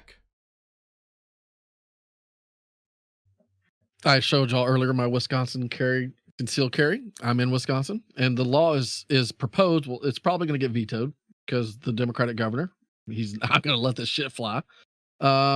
So I don't think you guys that aren't agreeing with this need to worry about it. But basically, the state of Wisconsin was just trying to get the legal age, because they clearly stated anybody 18 that's still attending school or attending school should have the same concealed carry right that other concealed carries have in the state, to make it legit. And then it also applied towards churches, any public venue, in all factors. When it comes to the meme that Loner tried to do, you guys are hot micing, Dylan, I guess, or somebody. The biggest thing that I'm laughing about is we kick the shit out of y'all with guns, and the reason our government hasn't completely owned us is because we own guns. So I love the meme that, because I do want everybody to have guns. I want every protester in America to walk around with a gun. I want every kid that's able to carry a gun. I want every fucking body to have a gun. Let's go full mask off, because I'm sort of like Connor. If we're going to do this, if you either want to get rid of guns, then get rid of all guns, melt every fucking one of them, including every military gun. Nobody can have a gun, or we all have guns, period. And any restriction, any kind of laws basically goes against the constitutional right. And the Second Amendment has been played with way too much. So your beliefs about what our constitutional right is from a British and a Canadian standpoint, I could give two fucks less about. Just being honest, the zero stop I don't give a fuck what y'all say, because it doesn't matter. Our Constitution was written based off of kicking shitheads like y'all. That's it. Hey, my boys over at India didn't need guns to stop the British. Okay, throwing over to Stardust. Didn't show though. You talking about the Sikhs that were pretty good at fighting with swords and... Can we stop, please? Stardust. Yeah. So I don't think that I don't think that taking anybody's guns away is going to do anything. I think it's just guns are so ingrained in American culture, and I really don't care to take them away. I just don't give a fuck. But I do. I don't know. I don't find a problem with people at 18 being allowed to conceal carry. I do have some issues though with it being in a school area. It just seems like not a good idea. Students in high school are not notoriously known for making the best decisions, especially when they're around their peers. And I just think that, yeah, that's just it's not a good idea. Okay, I'm going to throw it over to Tiberius. Yeah, so about a year ago, or one of the times I was on this panel, I've actually advocated that I want the voting age to go back to 21. So this is absolutely a step in the wrong direction, and for my look, guys, I am a concealed carrier here in here in Indiana. Excuse me, I can't talk. I own a 92 Beretta 92A1. Like, I like my guns. I think it's great. But again, on the other side of that is that if you don't have a responsibility with the rights that you have, you're going to lose them. And this is one of the things that just screams to me that the right wants to start a fight that they're going to lose. You can't tell parents, yeah, I want guns in fucking schools. They're not going to go for that. They will vote against you. I don't know where people are getting this idea that this is a politically adept. On the other side of that is that, at least the long way that I want to put this short is that I believe in gun rights, but if you're not going to be there for when you need to be sane with the gun rights, we're not going to have them. Just be all in all. We're not going to keep them if this is the mentality that the Republican Party wants to keep going with. I'm done. Okay, now we're going to go into opening statements. It seemed Gappy rose his hand, so we're going to throw it over to him. Okay. It sounds like all of us are in agreement here that just lowering the age to 18 seems fine in theory, right? It's just mainly the issues with schools. I think somebody brought up. I think somebody brought up during opening statements that this isn't actually changing stuff in regards to schools. Reading Assembly Bill 495 is one of the bills that's being proposed. It's very specifically changing the gun rights, gun-free school zones section of Wisconsin law, so that basically there is no basically people who are bringing a gun into school are now exempt basically from possession of a firearm charges. So these bills are definitely doing that. Although they are in separate bills, there is definitely a bill being proposed right now that would allow people who have concealed weapons permits to be able to bring it into a school. And then the logic being that if they have another bill that's lowering it from 21 to 18, then an 18-year-old with a concealed weapon would be able to bring it to a school. That's all. Yeah, I brought that up. That's why I specifically mentioned SB 619.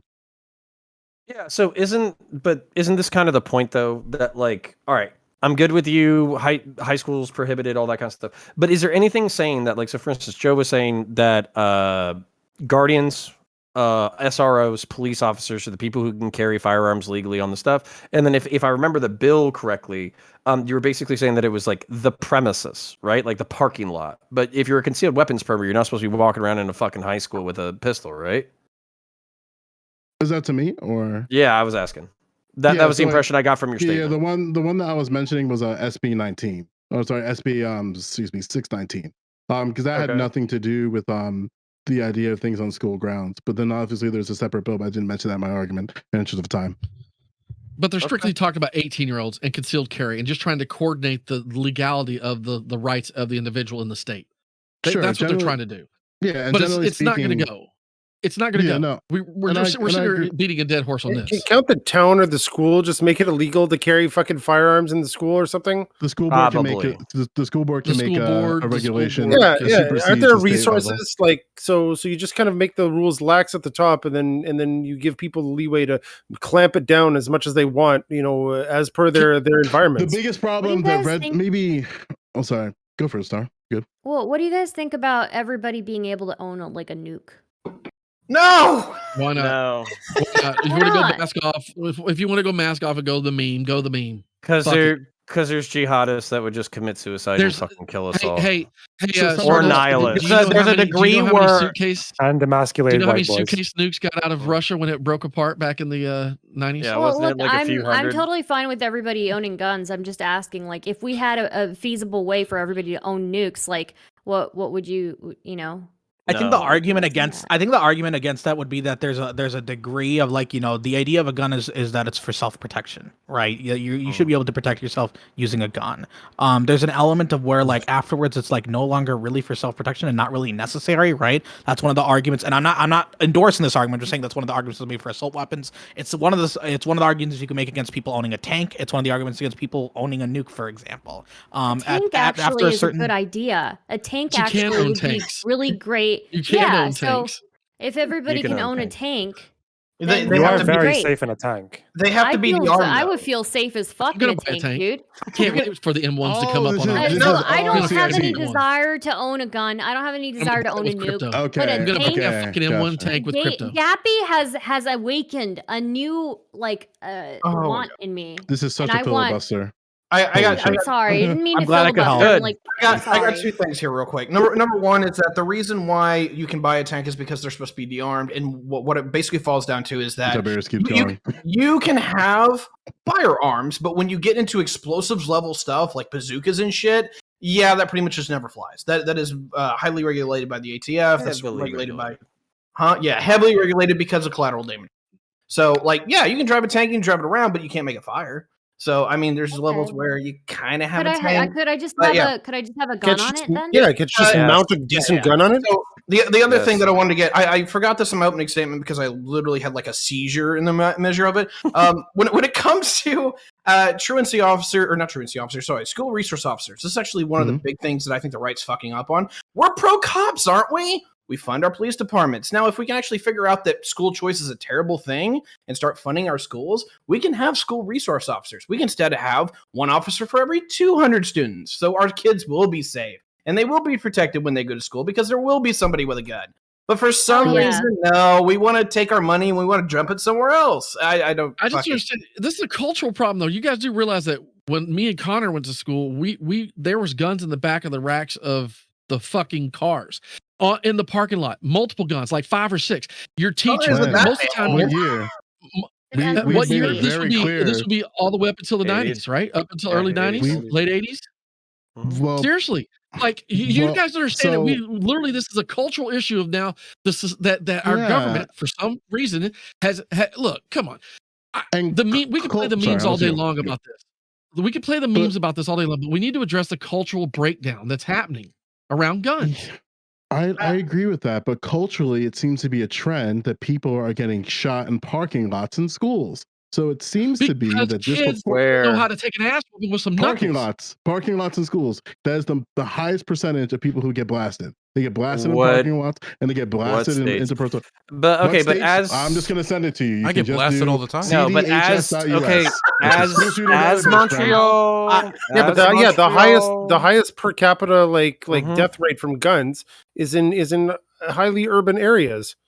Well, rural counties have much lower death count.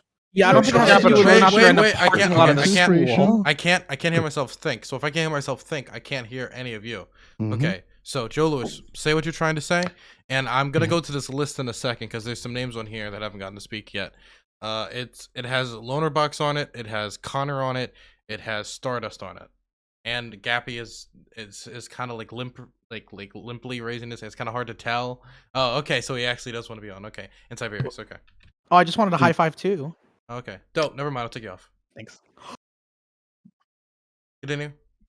Yeah, the concentration of shooting incidents in schools are not school shooters. Right now, according to the school shooting database, the reason why people are getting blasted is because of escalations of situations. That is a leading percentage. Escalation of dispute close to 40%.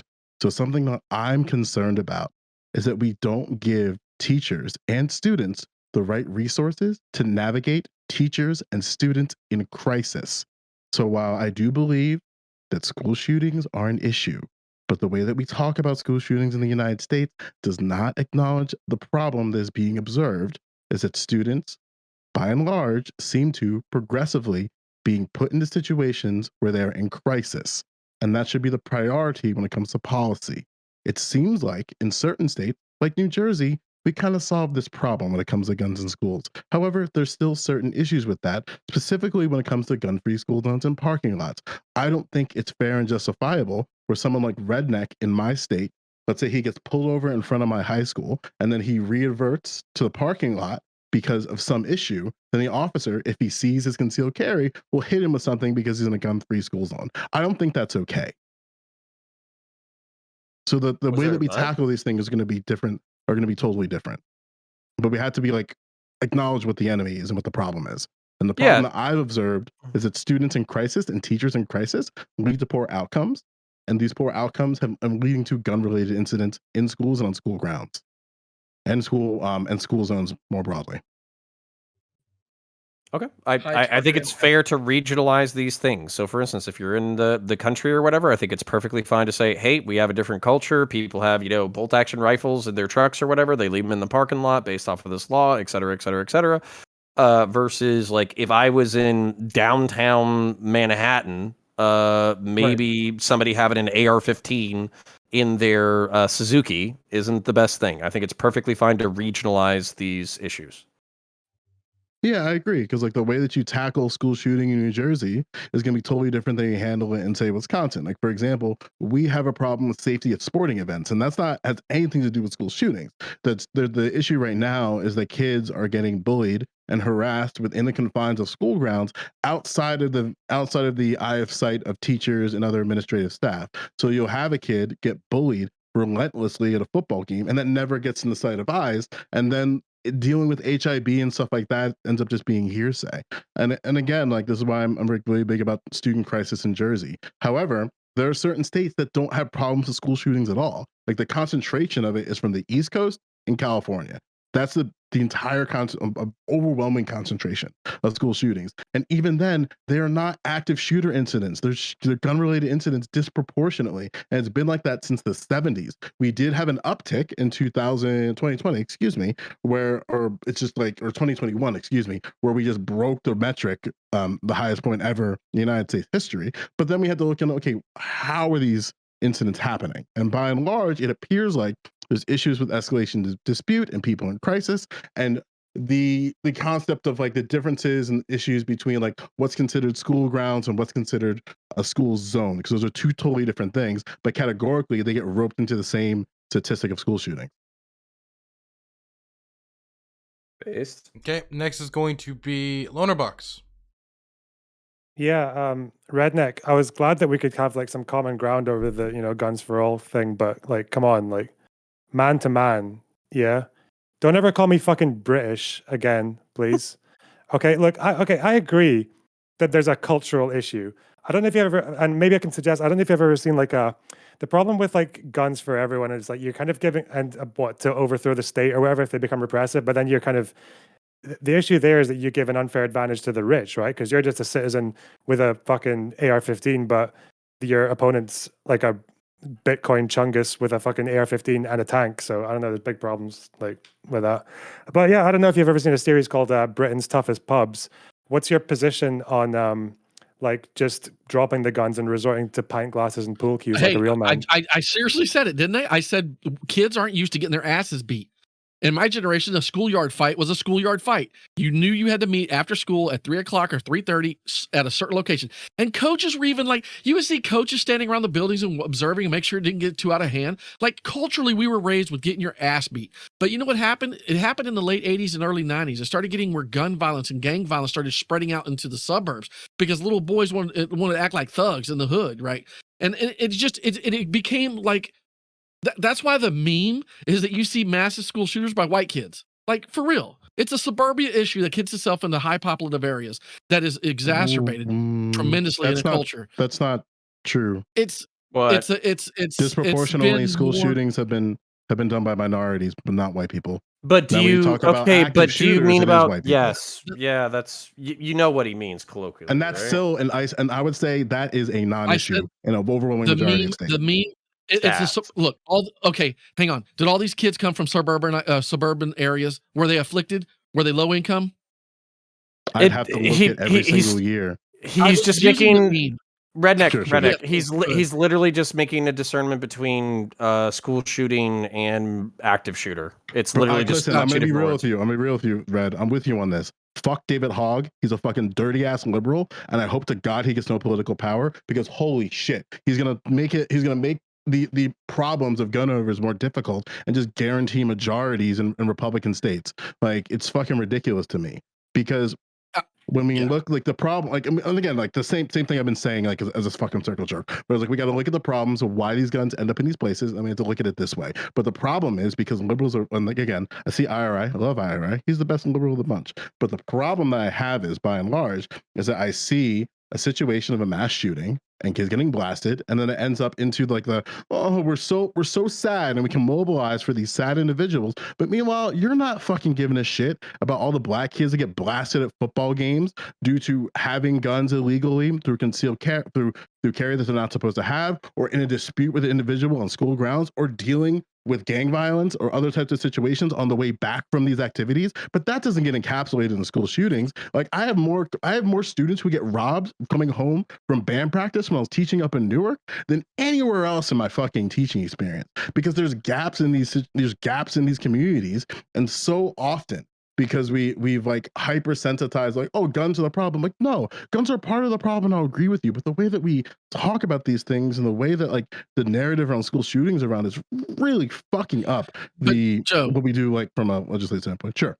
Loner brought up the simple fact that's happening in Detroit. Detroit's one of the biggest cities that's going on, where you have this guy that owns a car wash, right? He owns a car wash. And he sets up these weekly fights, these brawls, these beefs, where people just come to literally get it off, and then once it's done, it has to officially be done. It's a community thing. So just like the pubs, the old pubs in these bigger cities, they used to handle bar fights. You would have it and you just scrap it out. You would literally return to a culture where you would man up, stand up for what you just said, stand up for how you offended somebody. It doesn't mean you fucking kill them. And we need to get back to some kind of, like, I don't understand where that separation, like, I don't want to kill you. I may disagree with half of you guys, and I may really dislike a lot of your takes, just like plenty of people, but I don't want nobody to kill me or me to kill nobody. You can just like a fight club in every single county. I mean, that was the culture that RedNeq had back then. Look how he turned out, right? Right. So if I'm kids, why not? Fuck it. I don't know, Red. I consider an individual who's that frustrated that they want to commit an act of violence on them as an individual in crisis. And I think something that but we they're kind taking of guns instead of an ass whooping. Like I'm saying that it seems like Yeah, It's go for 2 it, steps Ty. before the gun. It's 2 Yeah, steps before the gun, is it not? The guns. Do you the think maybe force physical multiplier. violence is the kind of broader umbrella issue here? Like, why can't, if you, I don't know, if you want to flex, Yeah, just like, have a fucking chess game or for some instance, shit. like No, I'm not. Look, we look, should give. violence I'll is give step you. one. Emotional violence. The emotional thing. He's saying bullying. We all know this comes from a culture of bullying, right? It's And not. everybody gets bullied in school. Sure. Not Those emotional necessarily. unit You don't know triggers what it that is. then turns into either a physical or an act of violence. Because once somebody breaks, you don't know how they're going to react. And a lot of the times, and the point I was making was back in me and Connor's time, we just could only fist fight, but yet there were guns in the fucking car. We didn't go to get the gun to kill somebody. We just looked at literally, like I'm asking y'all, it's not the fucking gun. This is a cultural issue. So wait, So redneck, why are redneck, we- wait, redneck, Club. wait, redneck. Okay. Infrared wouldn't take the boxing match, would you? There's something to that, Okay, right? then. And I Yes, want too. to. Like, Where's the this is- answer? Me, of course. Well, clearly Like, it's because what? you had been Boxing boxing. for what? You hadn't boxed since high school. Obviously, Yeah. that's such a terrible fucking thing for you to Boxing misrepresent. for what and where? Boxing for what and where? I don't know. We'll make a new belt. It'll be the Hippy Dippy Fight Night belt. Hell yeah! Like my you literally go God. physical fight? Yeah, like boxing. Why not? Like a sparring match, a Be fun. light sparring match. Exactly. All expense paid trip one way? Which way? Well, like I got to get there. I my don't own know. way? No, don't get We'll too excited. We figure never it said anything out. about We'll expenses. figure it out. We can talk on this. We Okay. can definitely talk on this. No worries. Okay, continue. Sorry. Wait. Let me go The back to the Saudi list. prince hooks it up. Yeah, the you Saudi and Dylan princes. in a ring. I'll call my Saudi connections and we'll figure it out. Yeah. Next, it's Connor, Tiberius, and Gappy in that order. Star, did you raise your hand? I did, but you know what? I don't even remember now what I was gonna say. So Okay. yeah. I bet it was extremely intelligent, though. Thank It- you. I It appreciate was. that. Okay. Was Connor. it So about the- tanks? Yeah, so basically I think we can attack this from multiple fronts. And one of them would be, for instance, like I'm always worried about concussions. I don't want my son to play football or do boxing in high school. But I would okay with him doing like a grappling sport, like Brazilian jiu-jitsu or something like that, because the incidence of injury is significantly lower. Teaching young men to basically identify conflict resolution or martial arts or something like that, or to do like friendly sparring matches. I think these are all things that we can reintroduce into our culture that would be healthy and maybe be pressure release valves for interpersonal violence. And I'm God perfectly damn it, for Connor. every single one of these. Yeah, sorry, buddy. Yeah, so fuck I'm you. perfect. So I'm But- perfectly okay with. Hold on, Joe. I Yeah, love yeah, you, you got it. but let me rant. Yeah. I got to rant. You Okay. got- So basically, I'm perfectly okay with all these pressure release valves. But then also, to RedNeq's point, some of this shit is like, some of this is out of the bag, and some of this is very regional. I would not attack gun violence or street violence in Camden, New Jersey, the same way I would in Deadwood, Nebraska. You know, like it's a completely different conversation. It's a completely different culture. And so for me, when it comes to the gun thing specifically, like what's bringing this all up is I think Joe's right that liberals suck at having conversations around violence and how to address it. And if we actually want to address school shootings separate from active shootings, and if we want to address active shootings separately from every other kind of violence, then we have to be intelligent with our words. All right. Am I next? Yes. Okay, cool. Yeah, so Connor took about half of it. Fuck you, buddy. But there's something that I really do want to underline that he didn't quite hit on. What RedNeq and his generation used to do, my father is very much the same way, is that was a coping technique. You may sound barbaric, it might sound ridiculous, but it was a coping technique for people to blow off steam, to go through whatever emotional distress that they're going through, where they beat the hell out of each other. It's weird, but like I've done it before. It's a thing. What I actually want to see is that, look, I don't think we can reinvent the wheel or go back to where we are. I want to go in a different direction. I do want coping techniques within schools, and particularly I want to treat martial arts and self-discipline defense in schools. I actually want to see that. I want people to know how to handle their physical self, to be trained and disciplined in mind and body, and to actively know how to handle those kind of situations, because a lot of people don't, and it's to their own detriment. And one of the biggest reasons that I think most people bring a gun into the conversation or into the fight is because they do not feel that competent in their martial abilities to handle a fight. Wasn't that the case with? Oh, go on. Yeah, I have concerns where everybody's pretty much saying the same thing that I'm saying, but just in different ways. Like Probably. but like I can elaborate on this a bit, right? We understand that everybody is going to have different coping mechanisms and how they deal with that, and we ought to have students explore that better in schools. I'm 100% for that. Is why I brought up the concept of students in crisis. However, something that I think is important is that we need to make sure we have a wide variety of different ways that students can handle crisis and crisis intervention, so that they don't use the very coping mechanisms and the things that they use separate.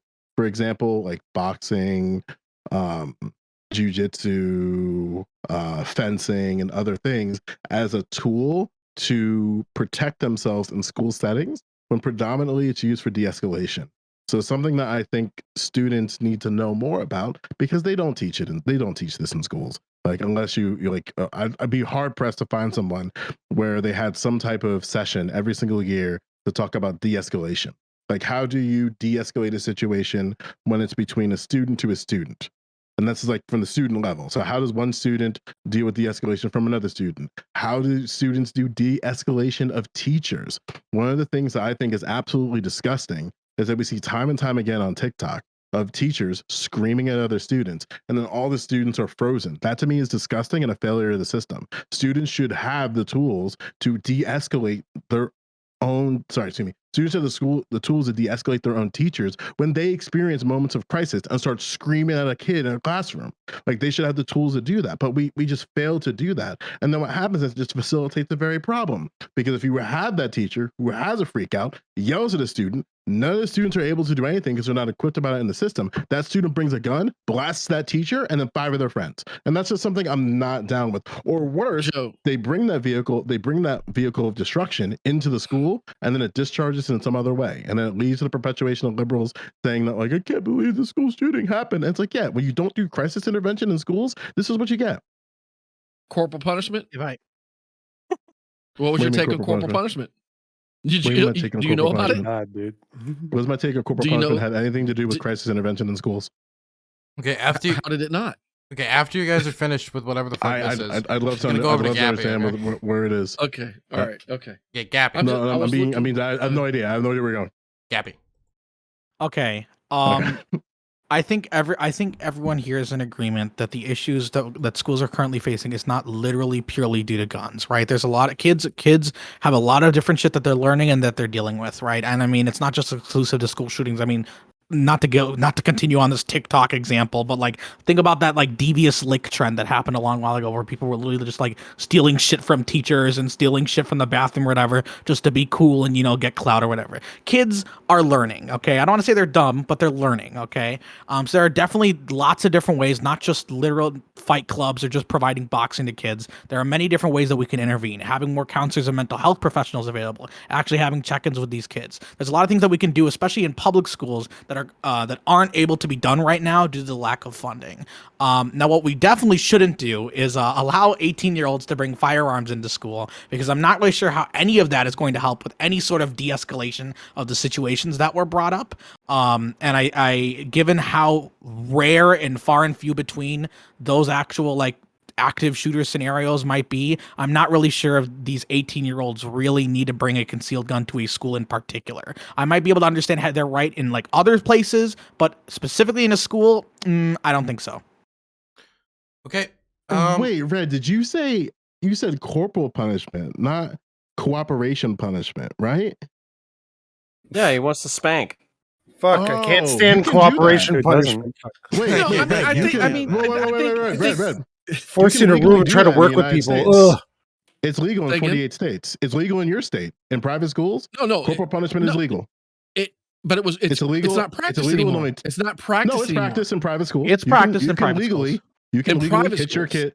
Yes, you can legally hit your kids in private schools, and Republicans support school choice. But in public schools, that used to exist too. Vouchers. And so I'm saying, do you think? I mean, again, to me, here's my issue. When we start talking about anything with guns, anything. Sure. Yeah. People want to curtail, like Gary, he just said, I don't think they should be able to take it to the school, but yet that's a public place. And if they drop the legal age at 18, then that they have every right to carry it everywhere. My thing is this: the fact that we are so, our culture in America is derived strictly from the first two things in our core. Our belief that we can say whatever the fuck we want, and then the Second Amendment to back up whatever the fuck we just said. In a defensive measure, I understand that people want to take that all out of context and go, oh, fuck it, everybody have guns, babies and nukes, all this bullshit. But literally, guns of America is about defense, keeping your government and somebody else from overtaking you in full in power. And for those rights, those bare rights, when you only have your word and a gun to back it up to defend yourself against everything else, all these other minutia questions are based off of culture and the way you're raised and your mentality. And I think that we just want to keep whittling down that these core rights as Americans is why we are the most looked and sought after nation in the world. Everybody wants to be us because of these two things. I just want to make it clear that corporal punishment in schools in particular is definitely not going to be it, Chief. Again, kids are growing, kids are learning. The last thing we want to do is to spank these kids, to beat up these kids potentially, to have any sort of cruel and unusual punishment to these kids while they're trying to learn and mature and grow, right? And we're talking about trying to make sure that kids are able to, deal with their issues and, deal with any sort of trauma or any sort of things that they're learning as they're growing up socially, intellectually, and just maturing overall. The last thing we needed to do is to start spanking them, to start sending them to prison over like very trivial matters, to start like beating them up, which is legal in some states and private schools, and of course.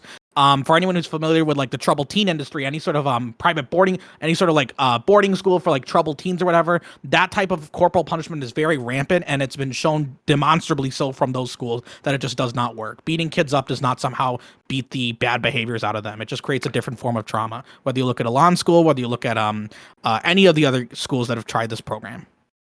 Red, how would you navigate the procedures around 18-year-olds with concealed carry in a school? Make it legal at the school or in the town. I mean, it's already they're legal in the state of Wisconsin. They're talking about lowering the age for your concealed carry. So that means the schools they would carry it to. You would have a few high schools in there because of late age kids, late school starters. They, like my son, he's graduating this year. He's 18 already. Sure. But I mean, would he?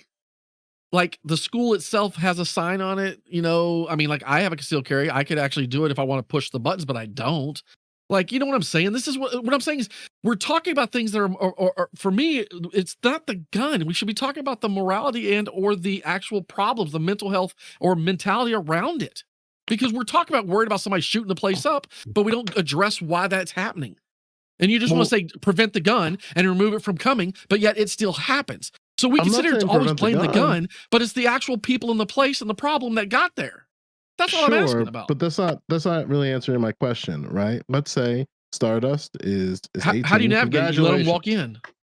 She's able to go to the school. But do you think, okay, so like I'm gonna switch this up a little bit. So Stardust is 18. She has a concealed carry permit, and she's going in as a high school senior into school. Do you think she would feel comfortable if there was a sign on the front of the building saying that there are some students with concealed carry who potentially might have a gun? Do you think that creates a safe environment for Star to carry her firearm?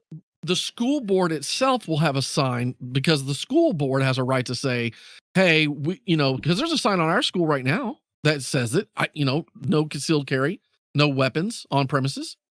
Right? Sure. But what I'm saying is that let's say Stardust is the only student in that high school that has a concealed carry. Is that Do you think they'd make a sign just for her? Wait, Joe, I thought you were against answering questions with just a binary yes or no. Do you really want to go down this road, Gappy, or do you want to start paying my child support? Whites anyway. You start calling me dad now. Like, if this is how we're going to do this. It's fine. Joe, look. I gotta address Gappy because this is actually gonna get weird fast. So listen, man, loading a hypothetical that is inconsistent with the reality representative's face, is not how I'm gonna do things, right? I'm totally happy to talk to you about the way that state representatives determine SNAP eligibility, and it's the same state representatives that determine what locations are eligible under the MNP. But don't load a hypothetical on things with the state and then asks me as not a state representative, like, well, what do you think about this, and that? It's between the person who is applying for the SNAP benefits and then the state. Those are the You're a two people who should be political having streamer. that I can ask you about your opinion conversation. about it. I'll try to avoid loaded And listen, hypotheticals. black Like, people for don't fuck with example, a hypothetical hypotheticals. about someone who's Black people don't fuck with paraplegic, hypotheticals. elderly, I'm being real with you. disabled to cook, doesn't have the time to cook, and is 30 miles away from literally everything except a McDonald's. All right, I'm muted now. Hold on. Okay, we Sounds gotta great. we gotta Okay. move on to the end though. We gotta. So Joe, do you have anything else to say before we close out? Listen, man, when people drown, they want to just like grab for something. That's all good. I'm with it. Okay, so before we do this, I've gotten a few emails, not a few, I got like 2, and a few DMs and a few messages about like condom discourse as a debate topic. I'm gonna be very clear. That's never gonna happen at any point. Are we gonna be debating that on any panel? This championship recruitment, anything. So just stop asking me because it's not gonna happen. Anyway, we're gonna go to closing statements now, and we're gonna start with Tiberius. Oh, okay, cool. Are we doing outros too? Yes. Okay, cool. So, as far as my closing thoughts is that I think it outlined very well in my intro. Is that I'm not a parent, but just putting myself in a parent's shoes for a second, giving 18-year-olds guns in school sounds like a great way to lose your next election. I don't know why this is a thing. Like, holy crap, guys. Anyway, on the other side of that, if you were interested in anything that I had to say, whether you think I'm a dumb son of a bitch and you want to tell me I'm wrong, or you actually love what I had to say, you can check out me on the Mask Off podcast, usually Fridays, Saturdays, and Sundays. And you can check out my good friend Connor, who I have to thank for keeping me under the video cam of him painting the entire stream. Appreciate that, buddy. They know who you are. Yeah, that's true. They do.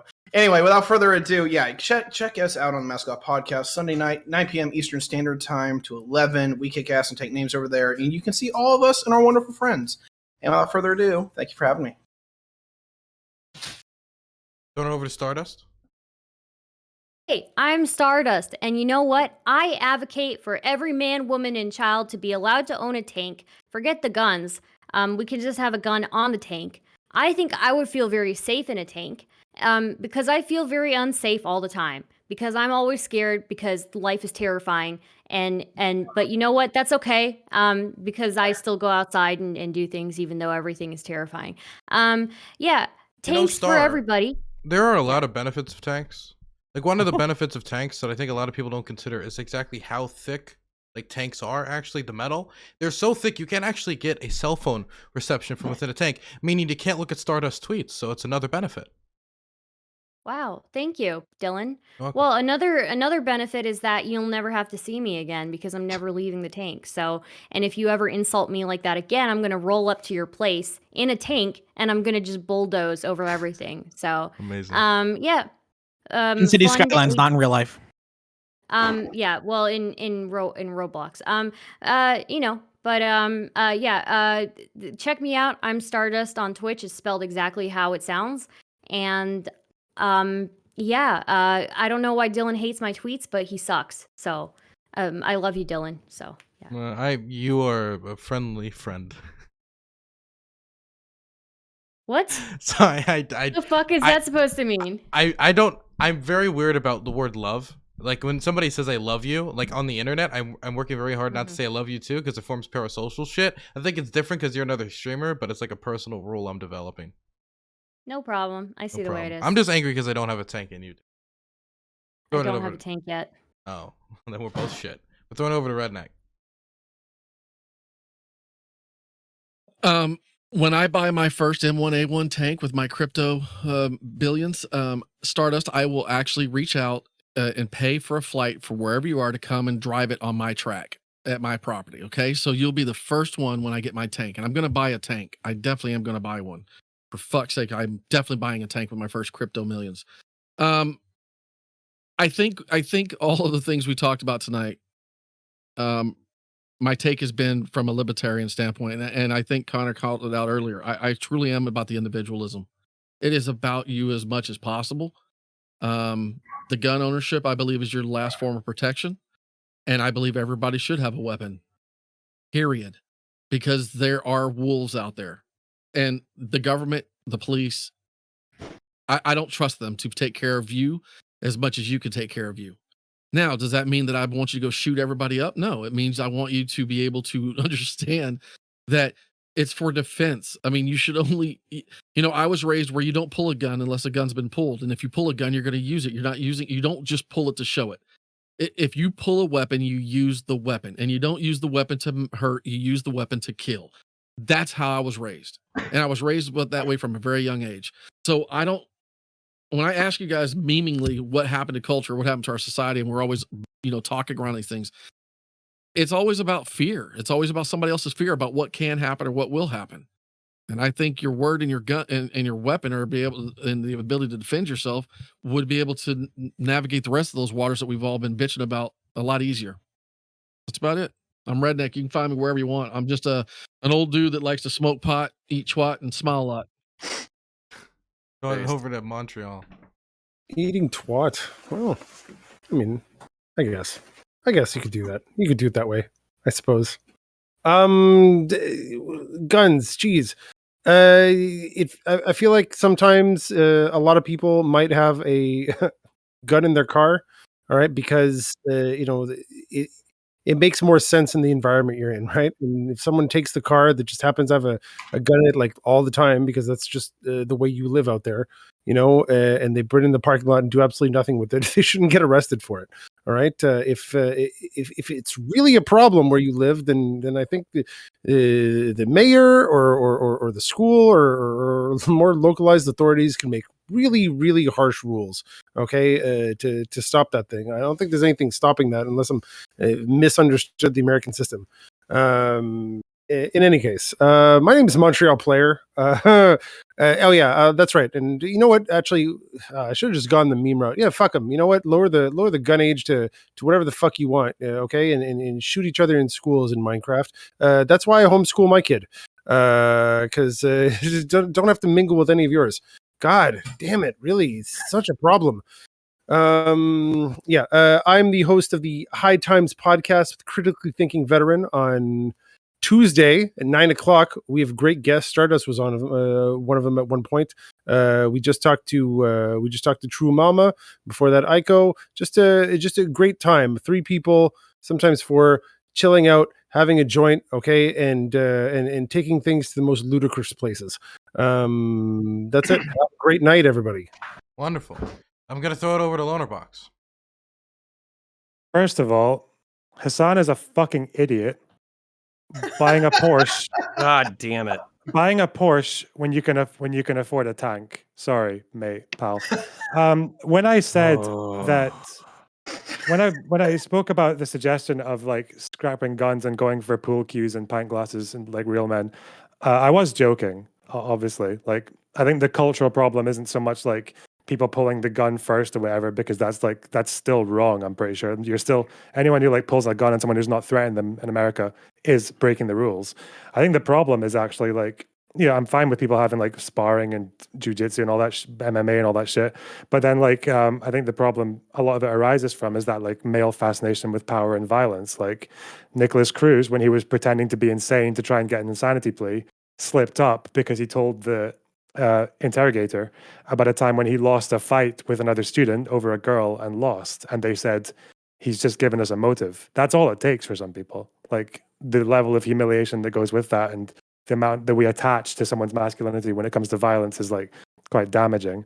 But they're gonna have guns. It's what we have to expect. I just maybe hope that RedNeq stays consistent when given the fact that young adults in America now favor socialism just as much as capitalism, and it's been on the rise since like 2010 at least. It's only going to be higher, it seems, based on current trends. So when the majority of Americans become revolutionary communists and they use guns to back it up, look forward to it. Preach. All right. Okay, I'm gonna throw it over to Joe Lewis. Yeah. Today, hundreds of teachers protested in San Juan and a bunch of other cities in Puerto Rico for higher wages and pensions. And it's pretty incredible to see that it's possible for groups of people to take a stand on something.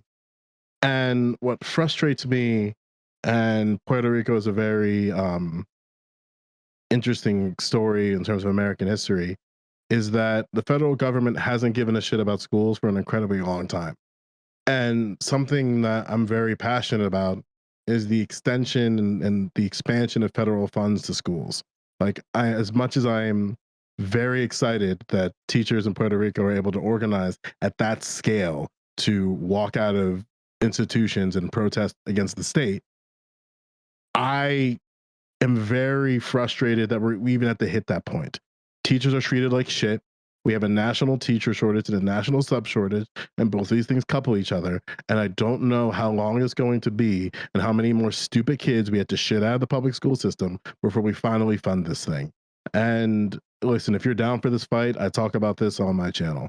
It's predominantly on political education and political, when I say political education, I mean politics within education, and then Flavor Flav on the weekends. So if that's something you're down, if that's something you're down for and you wanna have a good time, then my channel is the place for you. Twitch.tv/Joe Lewis. Who is the country girl named? She's the only one who actually should have won.